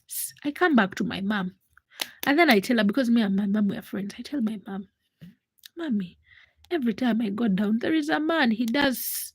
He's an old man. My mom is like, let's go there. My mother went with me. But let me tell you, I tell my mother because I'm used to confiding in my mom. I think I was like 15. 15, yeah. I'm used to confiding in my mother. So when I tell my mother, you know how you're telling your mother a story, I'm like, every time I go down to the road, there is this guy, he does. My mom is like, where? I'm like, down there. He repairs TVs, the old TVs there. She's like, let's go there. I'm like, what do you mean, let's go there? She's like, you put on your shoes, we go. I'm like, it's my mother. What is happening here? My mom was serious. She holds my hand, we go. She's like, show me the shop. I take her there. Luckily enough, the guy is there. The guy is like some old fat man like this.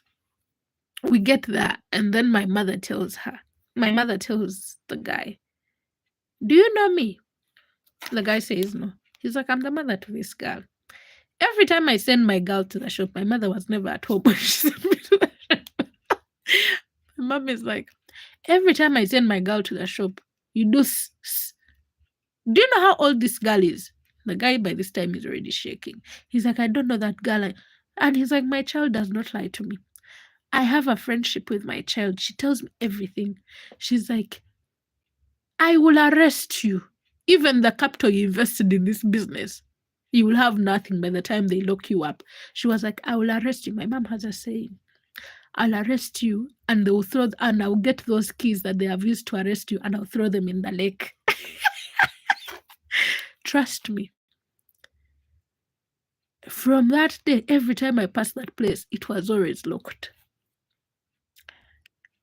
No one in that route that I used to use did any as I was walking by. Because they knew my mother didn't joke about like if you told my mother a story about someone who tried to hit on you, she would be like, let's go there. She would be like, I'm ready to make some money today. Let's go. Because my mom was just so strict because she wanted to be like so protective so that I don't end up in trouble. But I've remembered that time and I was just like, oh God, my mom is so nice. And then another time I was interacting with someone that my mom's colleague. And for me, for the longest time, like I was interacting with this person and then they were like, this is the longest time I have talked to you. My mom is not. Because I told my mom is my friend. My mom is my friend. She's not strict.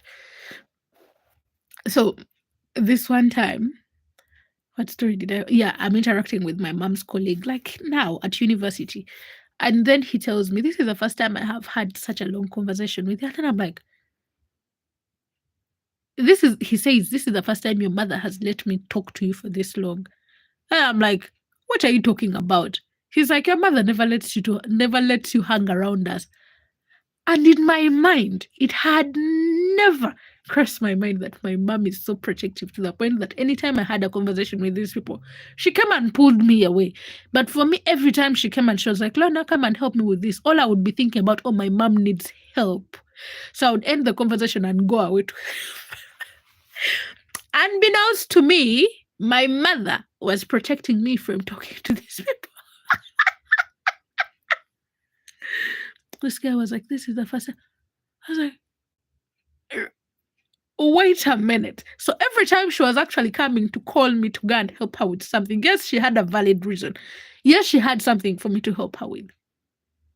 But she was pulling me away from this.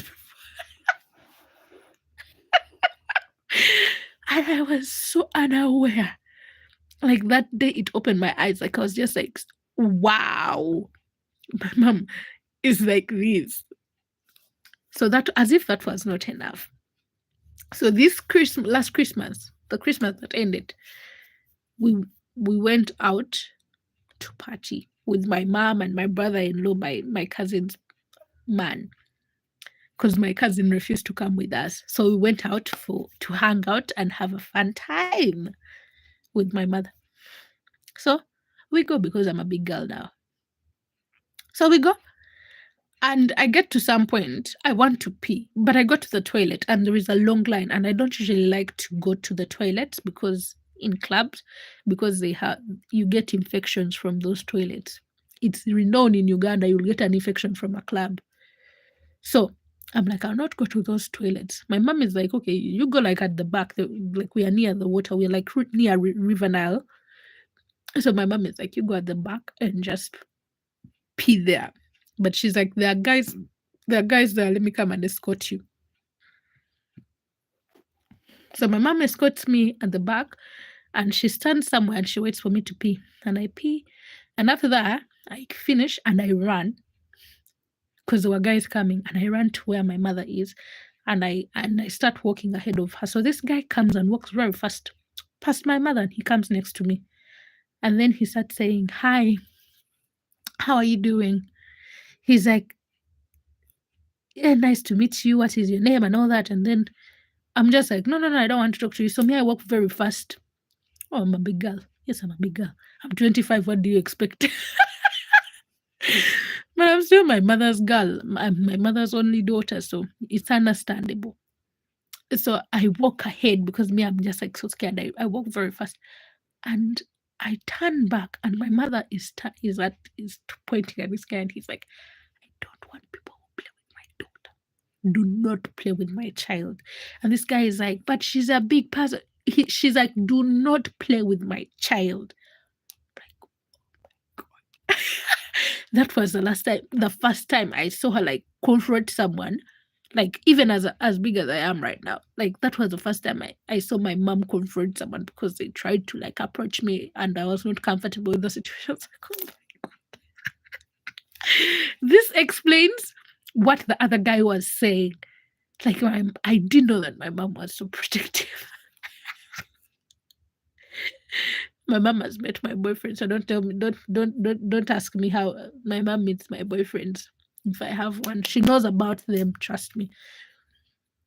I remember when I was young and I had, not young, but when I was like 18 and I had a boyfriend, and I would tell her, I want to marry my boyfriend, and then she was like, nah, you're not going to marry that one.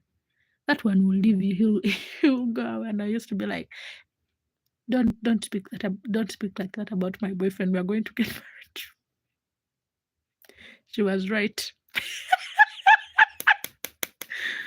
She was right. He got married to someone else. What's your question?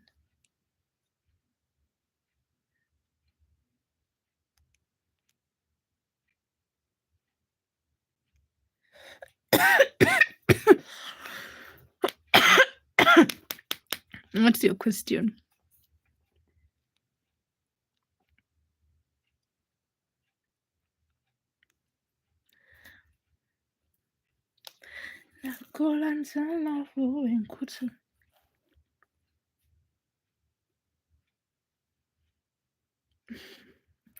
Who? Whose name? Whose name?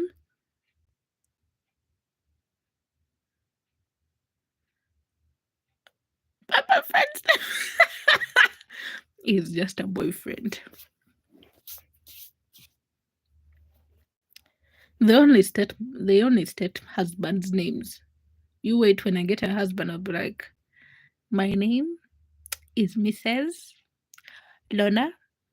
My husband's name. Like that. For now, with the boyfriend, it stays like that.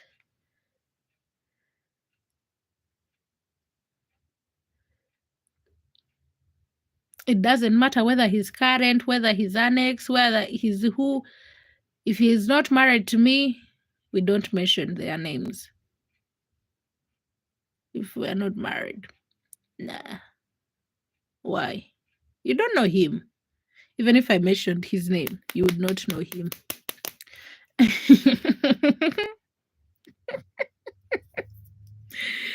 You would not know my man. Even if I mentioned his name. But that's the thing. You don't mention a boyfriend's name until he's your husband. We're looking for husbands, not boyfriends. For all I care, he still has competition.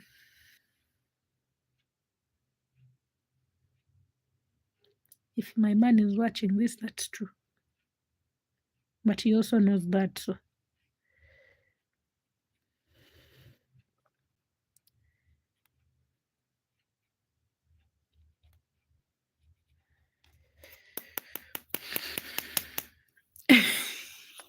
what, you want me to stroke his ego and be like, you're the only man there? No. No. He's the only person I'm with, but competition is there. I'm looking for my husband, and it's either my boyfriend or someone else.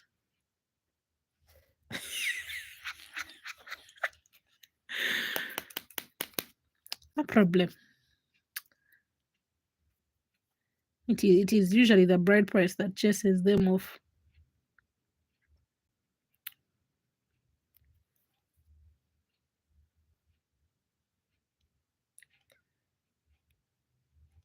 I think I could do well for a single woman. For like a year, be single. Well, it's not for me to invite you. He who finds a good wife. Not he who is invited by the woman.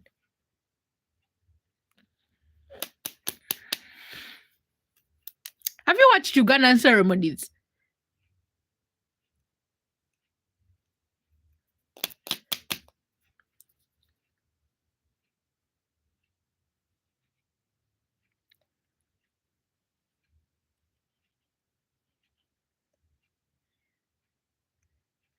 Some lady was splitting, quote unquote,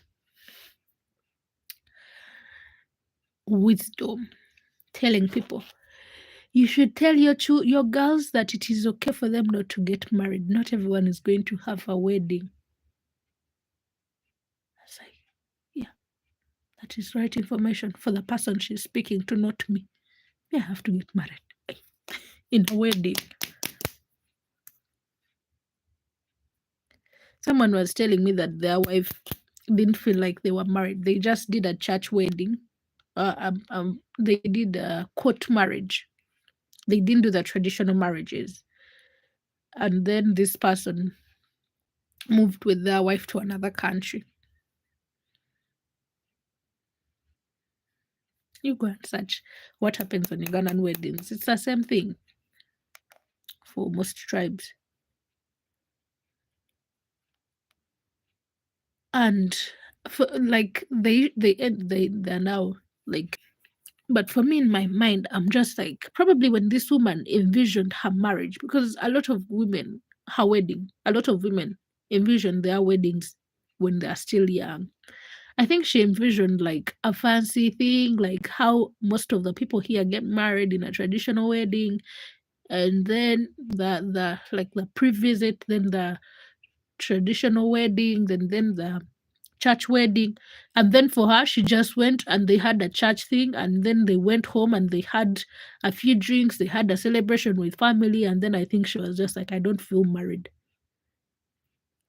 So eventually they separated. I wasn't there when they were getting married. I was there when they told me they were having issues. I didn't even know them. I actually don't still know them.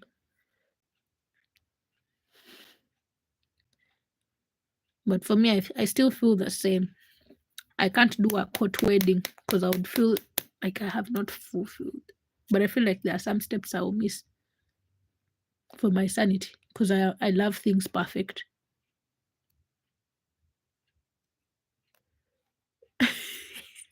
Yeah. Me, I'm telling you, the things that will make women dissatisfied are very small like this. Very small things that you people, for you men, you feel like it's irrelevant. You feel like, oh, we are saving money. And yet your wife told you her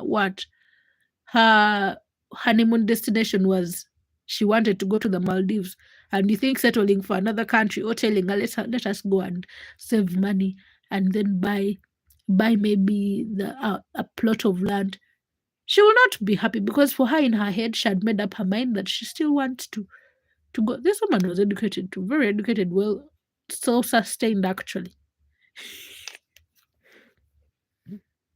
She had money. Me, I don't even have. Me, I have God's money.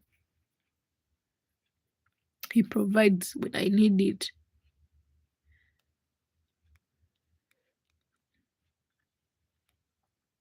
Tell you what.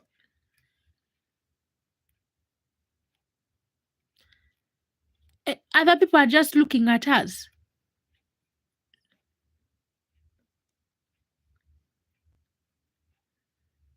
What am I supposed to tell you?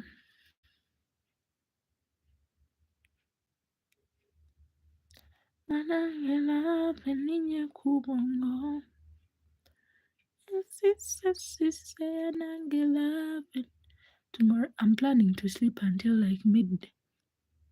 I'm going to switch off this light and I sleep until midday.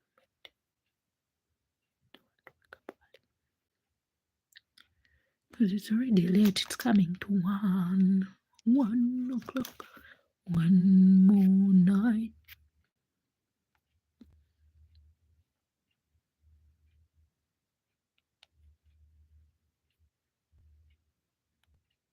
No, I'm not saying I'm going to sleep now. I'm just saying that me, I'll sleep until midday.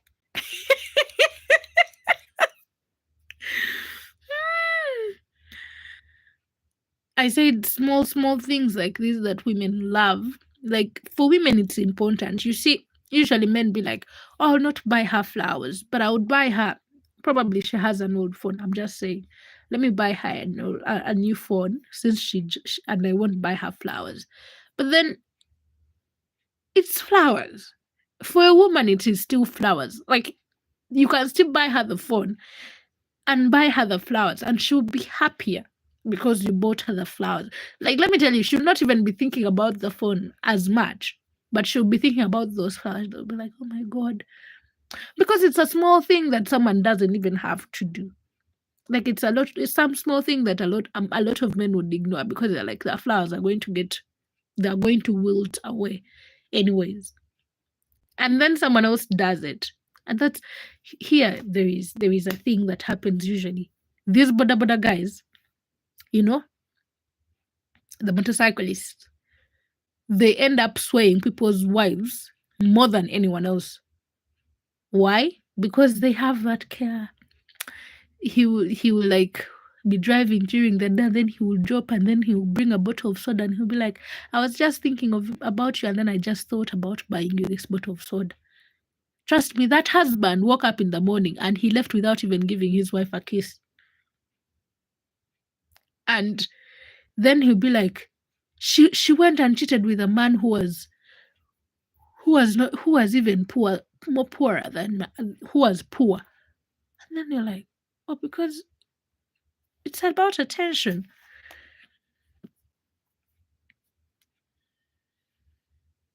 No. Who told you that? Who gave men that mindset? That if you do something for a woman, all she's going to think about is, do you know the pride women have amongst their women? Oh yeah, here they do. Many of them have money. Those guys make money. The problem is that usually they have a lot of wives, or unless someone does not own the motorcycle. But let me tell you, do you know the pride we have as women when we are telling other women about things our men have done?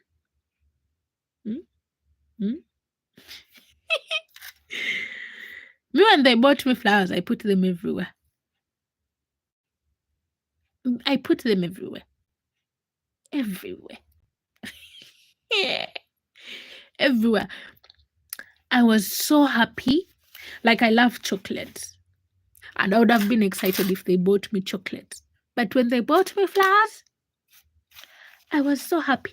I was like, so this is how everyone feels. It's not even, sometimes you think, why is it that a woman will see someone with a Chanel bag and then she'll also want that Chanel bag? Because it's like,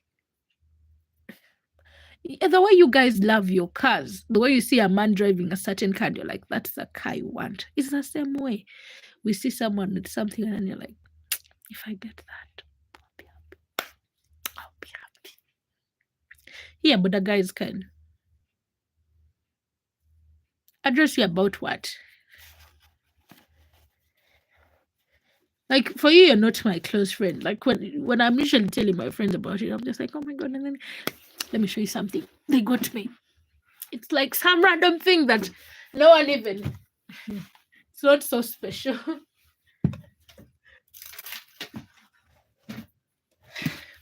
So I asked for this. Asked to be bought for this from my man. And he bought me this. It's just a book about murder. If you saw me walking back with this book, I was holding it like this. I was smiling, very happy. Like I could not let go of the smile. And then I went and I told my friends about it. And then I made Mandem write in the book. I can't show you guys but the handwriting is here. And then I was telling my friends, and then he wrote in the book. I was so happy. Haven't even finished the book, but every time I look at it, I'm like, the fact that he bought me the book.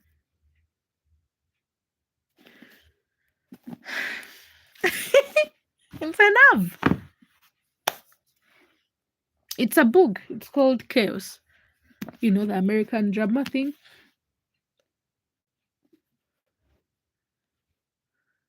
It's murders. He said, I don't understand why you're so interested in this book that talks about murders. And for me, it was not even that he got the book, like he actually went through.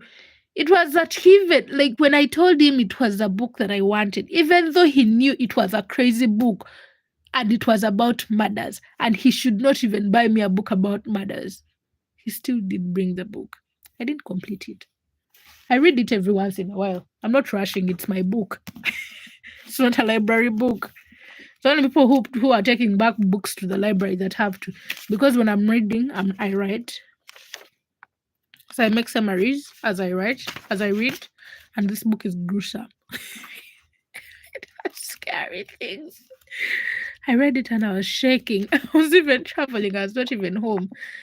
So anytime I'm traveling, I will be reading this. But it's a scary book. They describe murder scenes. So I was scared about. But yeah, they got me this. I didn't complete it. It's my book. I'm not returning it to the library. It's mine. He bought it for me. My book. That one. Hi, Perry. Let me tell you, there is no one that could read first a book like I used to. In my school, they knew me. I could read a book in 3 days. That's even so small for the books that I used to read. I don't read anymore. It depresses me. I don't read that fast. Don't ask me how it depresses me. I don't know how it happened, but lockdown changed something about me. And also growing up changed something about me and life. Now I can only read books that are real books. But those books that are fantasy books, like the ones we used to do, because we used to read a lot of romance when we were in high school, because you think that is how true life is, and then you reach in reality, and then the things they describe in books do not even happen.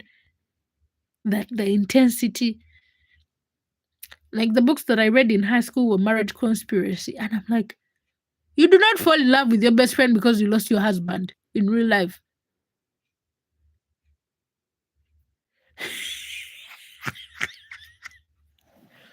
You see, I was like a big romance reader. Romance, drama.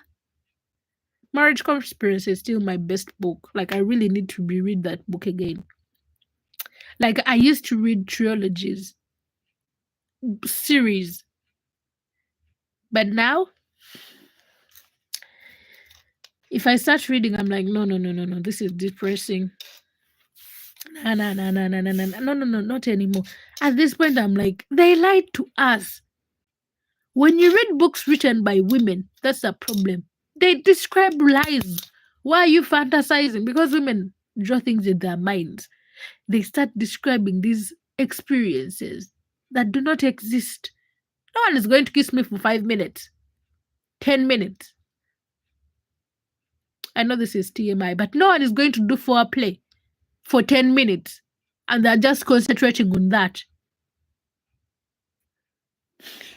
I'm just ranting because I was so disappointed. I didn't expect what I found in the real world. Oh my God. They don't tell the truth. I was so disappointed.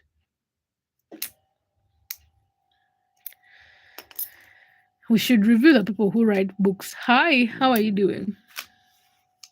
Because they ruined our minds. And now I can't see that. I can't unsee what they said and really want to read a book. I will not read it. That one I can tell you that's the truth. If that one I wanted that one. I begged for it to be bought. And it was bought. And I have not finished it. I'm from Uganda.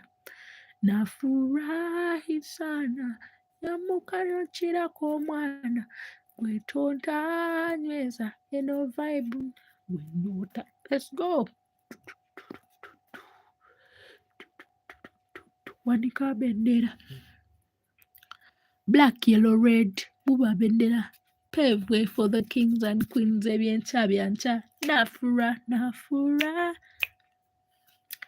I don't think. Is this one also 300 pages? 400? No. See, it's only 400. 436. I used to read bigger books, so now I can't even read them.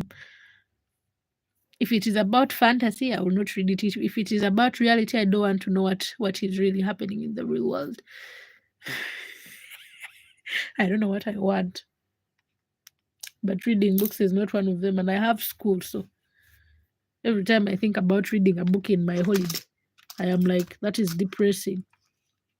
I have exams to read 4 by 4, and then I have to read books because it's pleasure. It's not for me. I'll read my book and finish it. I'm just too lazy at the moment. If anyone recommends a book, I really tell them the truth. My brother recommended a book and I have still not read it. Nah.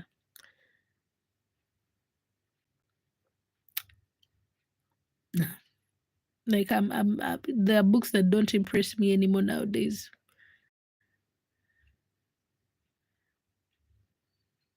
If it is the Bible, yeah, I read the Bible.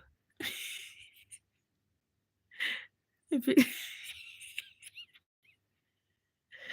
it is a book about fantasy, I will not read it. Is it about fantasy? Is it about romance? Is it about telling me motivation? You're going to tell me rich dad, poor dad? That one I refuse to read.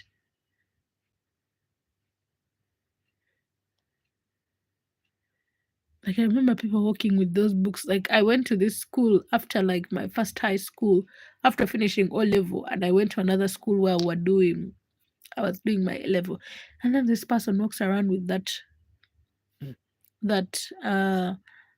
poor dad, rich dad, and then they're like, "This is my favorite novel," and I'm like, "What? That?" Maybe it is good for other people, but I didn't see a difference in them after them reading Poor Dad and Rich Dad. I'm not throwing shade on people's books.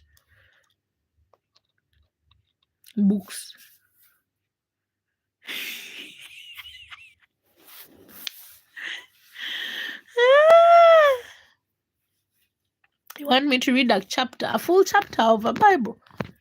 Or here on the live stream? Or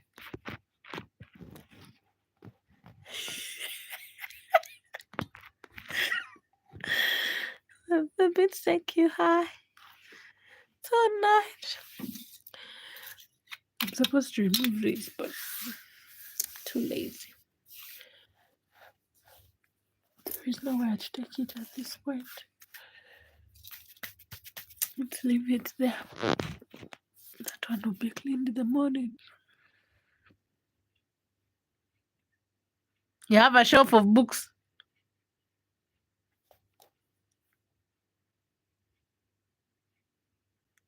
Stay away from me. You want to depress me. I have law books to read without fear of it, without a choice. You think I'm going to be reading books? They're not for me. They're not for me.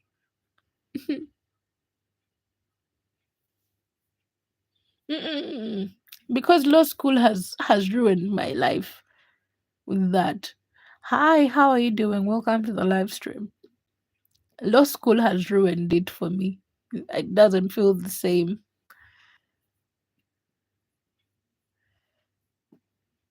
I have to memorize statutes upon statutes.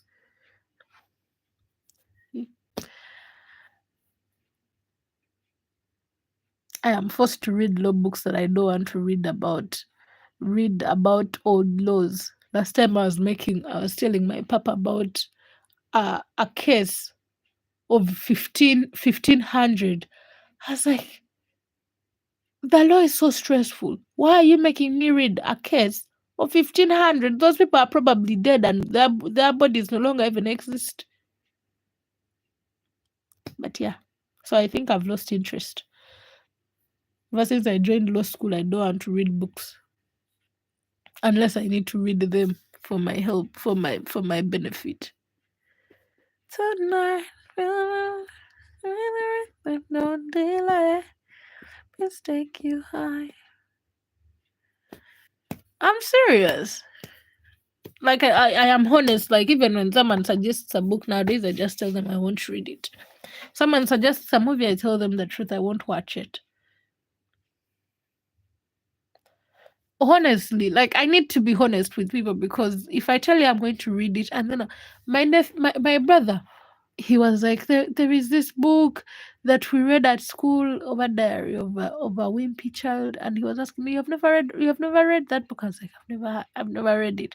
And he was so shocked, and then I was like, baby, your world is a small world. The books that you're reading now are not the books that we read then. I used to like reading, not anymore. I like walking, I like listening to music. I used to do creativity, like I used to write poems, but I don't anymore.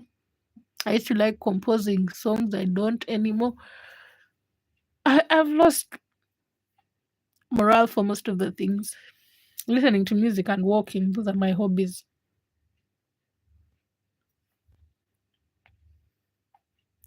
Those are my two favorite hobbies. I think also doing a live stream, because even though sometimes I hate it, but sometimes I come back and I'm in the mood.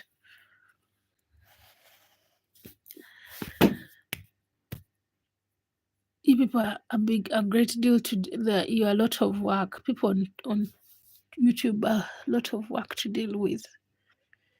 So stressful. I can't imagine people who are like big creators on YouTube. The Mr. Beasts, the pressure that they have. I can't imagine it. Because there are times where I can go for like a whole month and I just don't want to even look at my YouTube channel.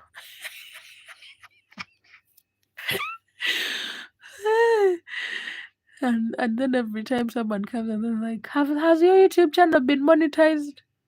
No. Why? Didn't you hit 1K? I'm like, yes, I did. Why not yet? I can't tell them that I'm too lazy, but yeah, that's the truth. I'm too lazy. Sometimes I just don't want to look at the camera. But today I have done 3 live streams. Do you know what that means? I may disappear for a whole week.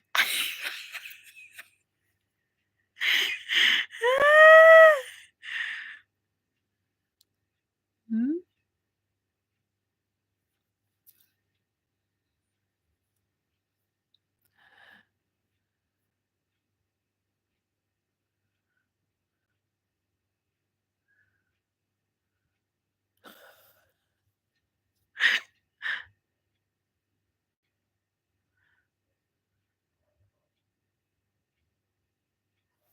What are you photoshopping?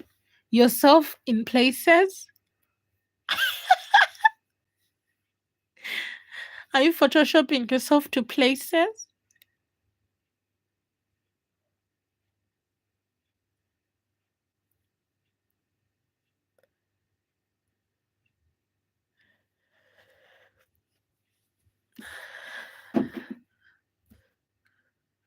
My Instagram is linked on my YouTube.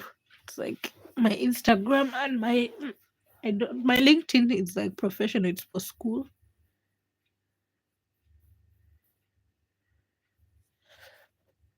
I post my YouTube there, but I'm supposed to open another professional for school.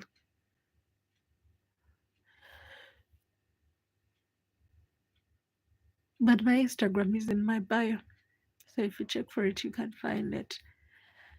I'm not disappearing, except when power goes, then I'll disappear. And I also have a target that I am trying to hit. So when that also happens, then maybe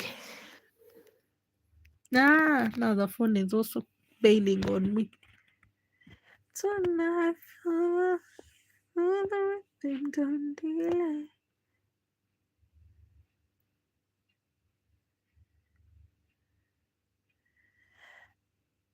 Oh, doing business. Oh, okay, fair enough. That makes sense then. I understand. No, I've done a business card for someone. I've designed a business card for someone. That's what actually got me in YouTube, because I was exploring with different effects, different editing software. Okay then, no problem. That's how I got into YouTube. Being crazy about different software, trying different things, creating different things. And then I ended up here thinking I could be a famous YouTuber. Me who doesn't like being approached in public. See what? To see what?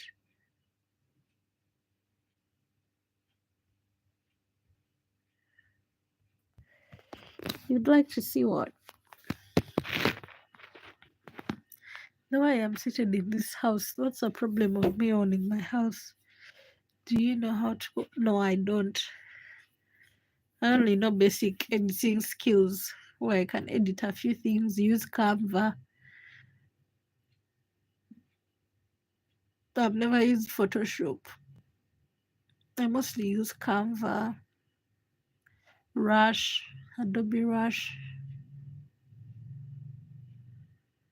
Which poster?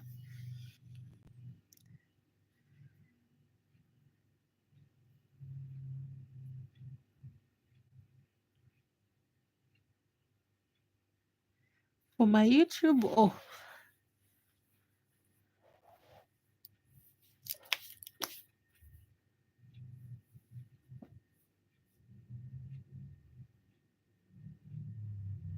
he's driving the beautiful bike at this point.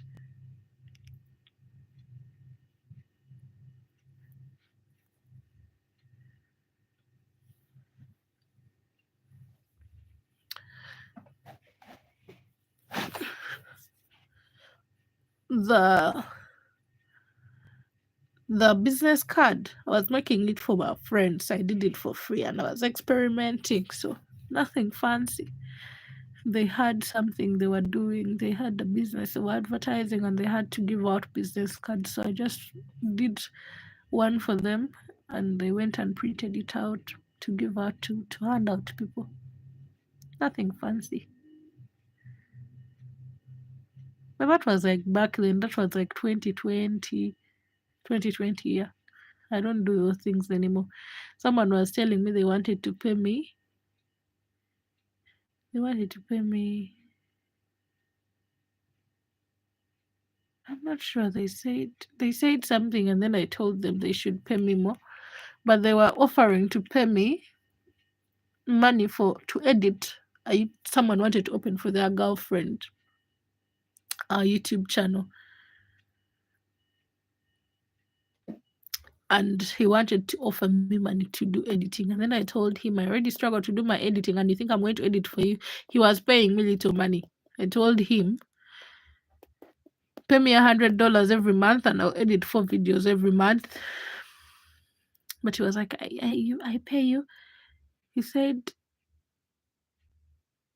$1 every hour. So that means if I work on it for a short time, I don't actually earn anything. So I was like, nah, pay me $100, I'll do it for a month. I'll do you 4 videos for a month. He refused. He was like, nah, that's a lot of money. I was like, okay, give me 3 let me edit for her 3 videos and then she can start from there. He was like, no, I want you to do it full time. I was like, me, I'm not ready to sign a contract for someone. I don't want to be put on pressure. It's not a lot of money. It's just like 300,000 Ugandan shillings. So I was just being like nice because it was like a friend. I was actually going to pay it to someone else. I already struggle to edit my own videos. What makes you think I'm going to edit for someone else? I have just realized as I was editing my video, I didn't actually put subscribe. Oh my god. I'm tired nowadays. Like, even when I'm editing videos, I just want to do it so chap and just put it there. I don't care if it is unfiltered or what. I'm too tired.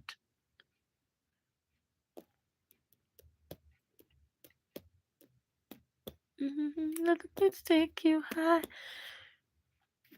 tonight. It's a lot of work. Content creation is not an easy thing. Like, it needs someone who is really interested. But this one wanted their girlfriend to start doing content creation, but then she's not willing to edit. It's going to cost you more. If you want me to edit for him videos, that means I'm taking time off my editing, my YouTube channel to do for you things. Nah. I'm not wasting my energy for things that don't work. When they start paying me, I'll start having the morale. But now that they don't pay me, I have no morale for that. Hi, Raphael. I'm from Uganda. When they start paying me, I'll have the morale. But for now, they don't pay me. Like, YouTube doesn't pay me enough for me to do that. It doesn't actually pay me. They don't pay me to do what I'm supposed to do, what people expect from me. Like, it is easier to treat it as a job, so that everything that I go and do, I'm like, now I have to record this. Now let me record this for them. Oh, let me do this. And I plan for content. I have planned content that I have refused to do. I didn't know that I was making fun. I thought we were just having a conversation.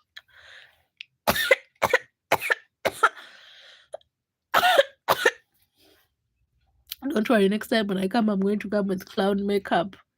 Yeah, like this. Looking very nice with a nice nose. Woo-foo.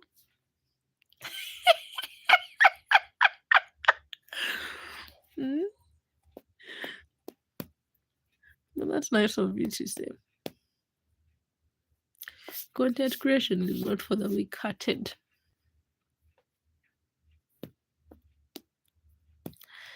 I was watching one of my favorite couples on YouTube, and they refused to show their baby's face.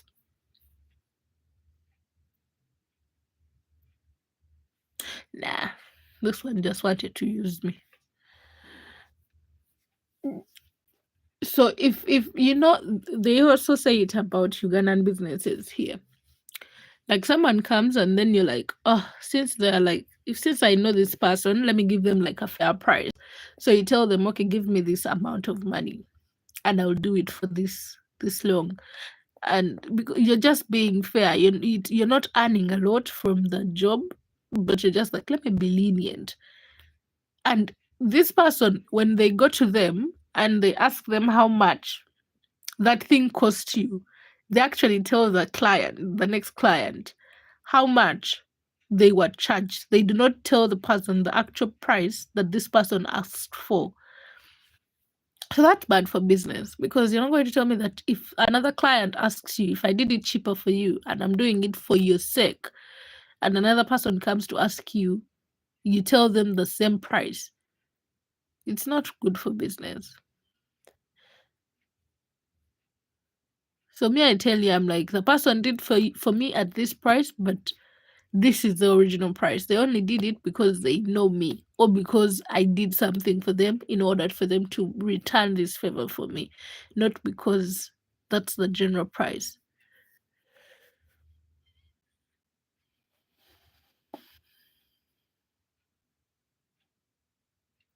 No, my apps that I use are actually free. Actually, that was a problem, because when I was using Adobe Rush, I need to pay to access most of the things that I need to edit. But I also want to, like, when time goes on and probably these guys pay me, maybe I'll go and pay for Adobe Premium. But Adobe Rush, I used to pay like a month. So I was like, if you pay me this money, First of all, the first money that I'm going to use is actually going to pay for this subscription. And they were like, no, you want to pay me $1 per hour that I work on your work. What if I decide to work on that work for 12 hours? And in those 12 hours, I'm not even working to finish it. You're not going to be able to monitor me. So if I tell you the things need were in places where you're going to monitor me, but I'll tell you, okay, I'll work for that. Let me say $10 per hour. And then I will finish that work in 1 hour. You don't know if I'll finish that work in 1 hour because you're not here. You cannot monitor me. And you cannot be like, oh, you're being a bad person. No, I'm not being a bad person. I'm being realistic. If you cannot monitor me, you can't tell me to work according to hours.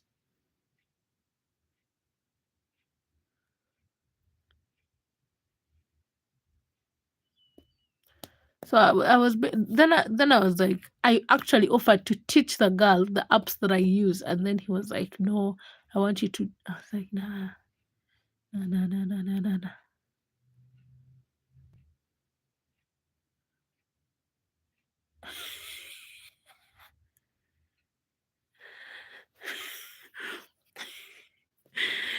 And this is a person who was going to be new to content creation, so I knew they would make a lot of mistakes, so I would have to take a lot of time. I was like, nah, the money is not worth it. If I have told you give me this amount of money, give it to me. The person has the money. I asked because I knew who I was asking. I was not just asking. I knew who I was asking. I could see the money was there. So yeah. And for me, I don't mind. Like if I tell someone that this is the money I want, but usually I offer to do something for free and teach you because this I learned for free. So sharing, I don't care. I didn't have to pay school fees. I didn't have to go anywhere. I just had to do some research here and there, try and error, try different apps, find out what works for me best. What can I use where? Because I tried some apps on my laptop and it was not working, so I had to go like back to my phone. I find it easier to edit on my phone. I've edited for someone a video before, and it didn't even take me long. I have shot for someone. I give out my equipment if you ask for it. So it's like I don't care because it's like content creation. Like everyone wants to build a channel, and if someone has the potential and they feel like no,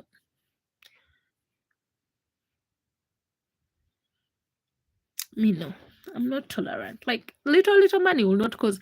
Let me tell you, people who give you little money will disrespect you. Let me tell you, if I took that money that they were offering me, I can bet they were going to put me on a lot of pressure. They would have been like, now that when I gave her my money. I remember someone brought their little girl, and before the little girl used to play with me, and I would be singing, because I would be so happy to have the little children around me. I would be singing for them in English, teaching them like nursery rhymes and all that. So this girl goes back and she's speaking English, and the aunt is happy. So they talk to the mother, and then the mother is like they should start teaching her full time about certain things. And I write out certain things. I write work for this child when they told me, and I'm just like, let her start doing this. It will help her. So they take that work. And I'm like, I will expect to just check and see how she's progressing. And then this lady's like, we want to pay you. But I was doing it for free. They're like, we want to pay you. My sister said, you tell me how much you want. When they mentioned money, from that time I started hiding from them. I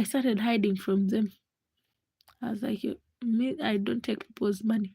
She was like, you caught your what? How much you charge, and we shall pay. I was like, no. These people have money, I know, but I was like, no, not me. It's not happening. Because people will disrespect you because of the little money they gave you. I don't want. Those are content. Could you understand my local language? The floor is getting too cold.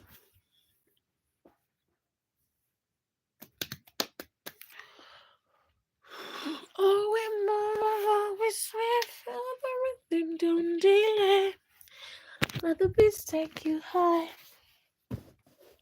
Oh my god, I've just realized my bed is a mess.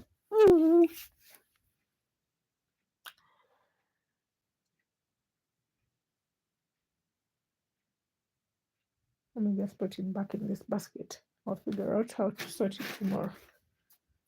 It's actually belonging to this basket. I just removed it when I was folding it. I need this one to stay here.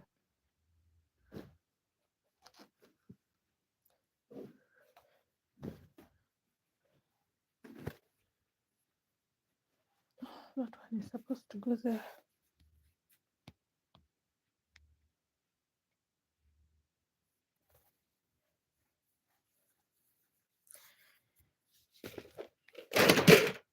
Yeah, because they'll be like, I gave her my money, she did not deliver. Like, allow me to do something. If I tell you, let me do something for free for you, just say yes.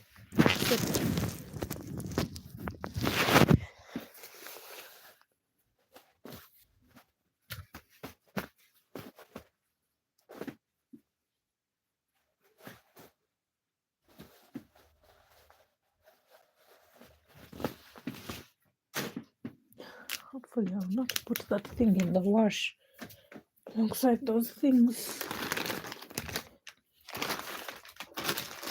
Nothing is wrong. I just wanted to sleep, and then I realized my bed was covered in things.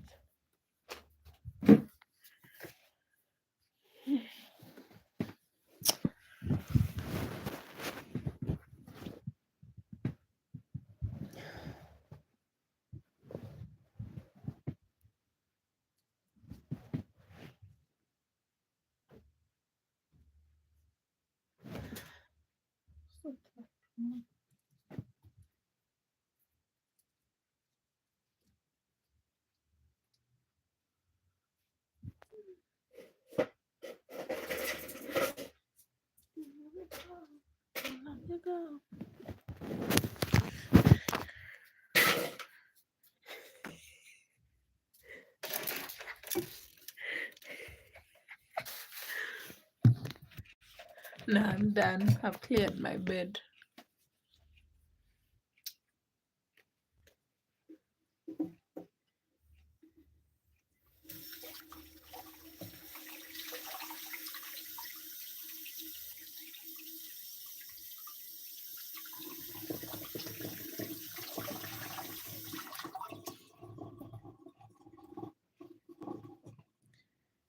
Only move, I swear, feel the rhythm, don't delay. Let the beats take you high.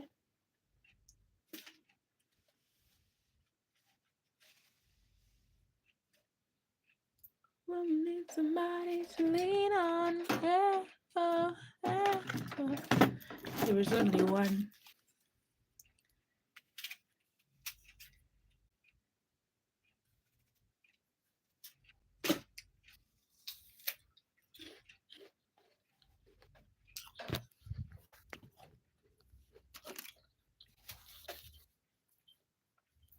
Let me eat this up and go and sleep.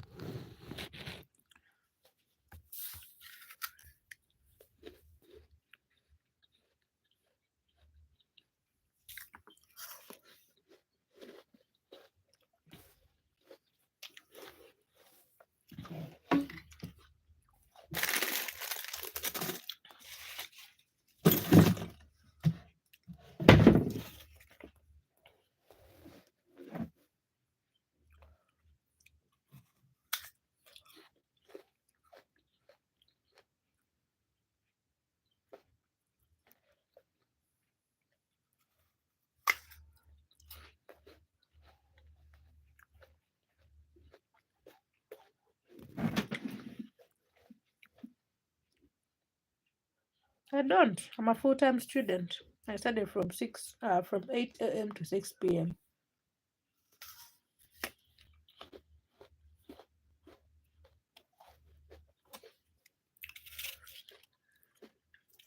No time for work.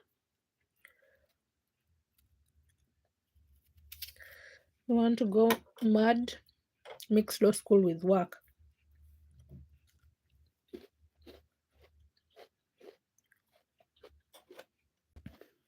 Mhm.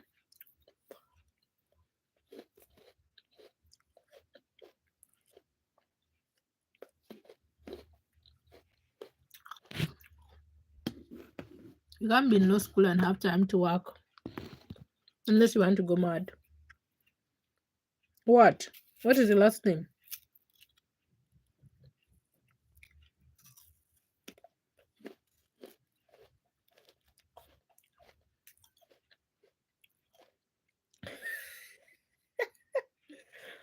You are alone.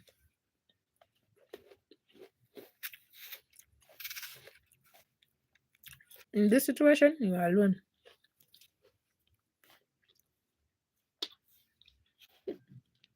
Oh, madness.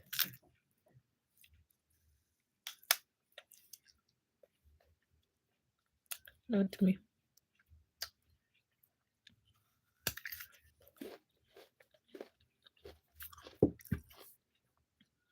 I wake up at 6.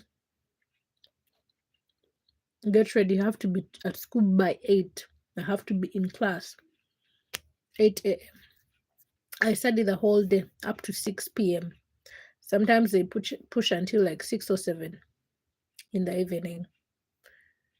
I come back home, shower, dinner, sleep, or do some things there, do YouTube or whatever. 6 in the morning the next day, up, school, Monday to Friday, 8 to 6 p.m., 8 a.m. to 6 p.m., Monday to Friday. Time for work, last thing on my mind.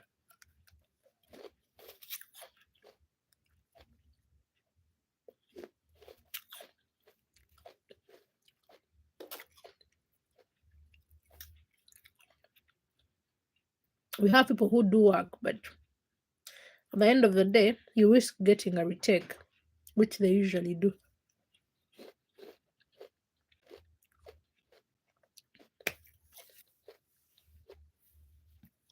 It's 600,000 to repeat one paper. So for every paper you fail, 600,000.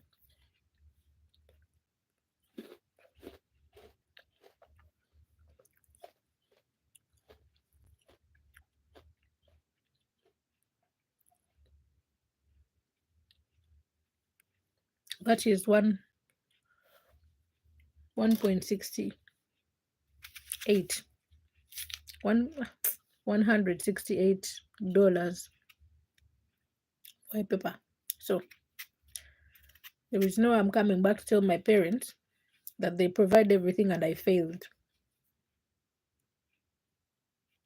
See? It's a lot of money to just blow like that. For every paper you fail, that's one paper. So if you have 4, every paper is 600.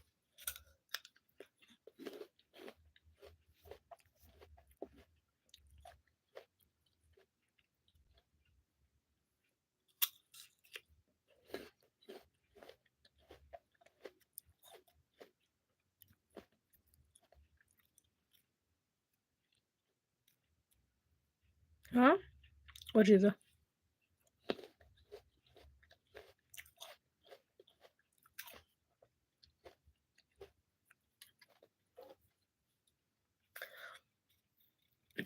Most of them. Someone came and asked me, how come for you don't get retakes? Why was I supposed to get a retake in the first place? I've not had a retake. I don't intend on getting one.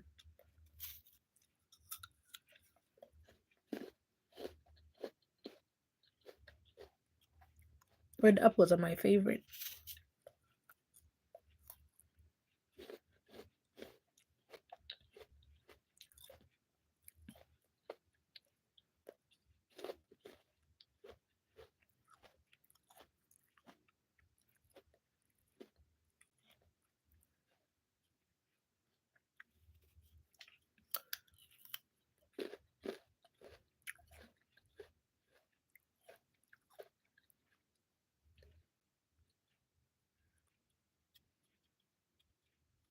No,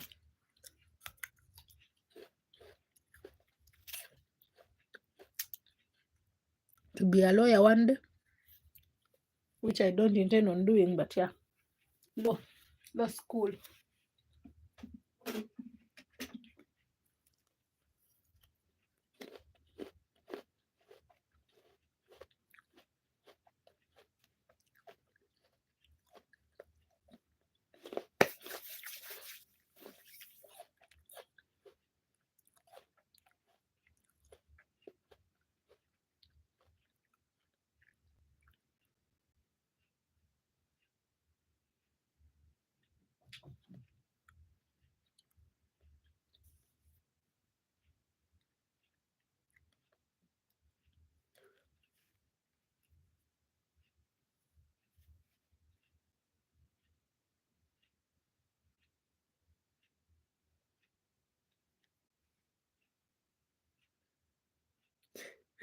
Okay, then. I think I should go and sleep now.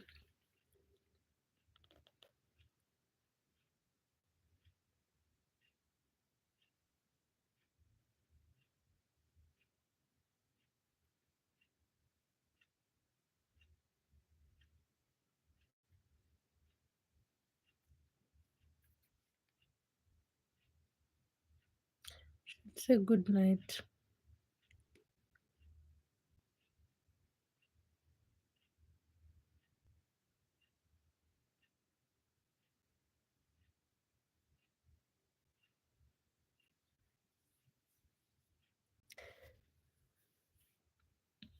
I wish most of my friends are law students. Okay, good night. Have a lovely night.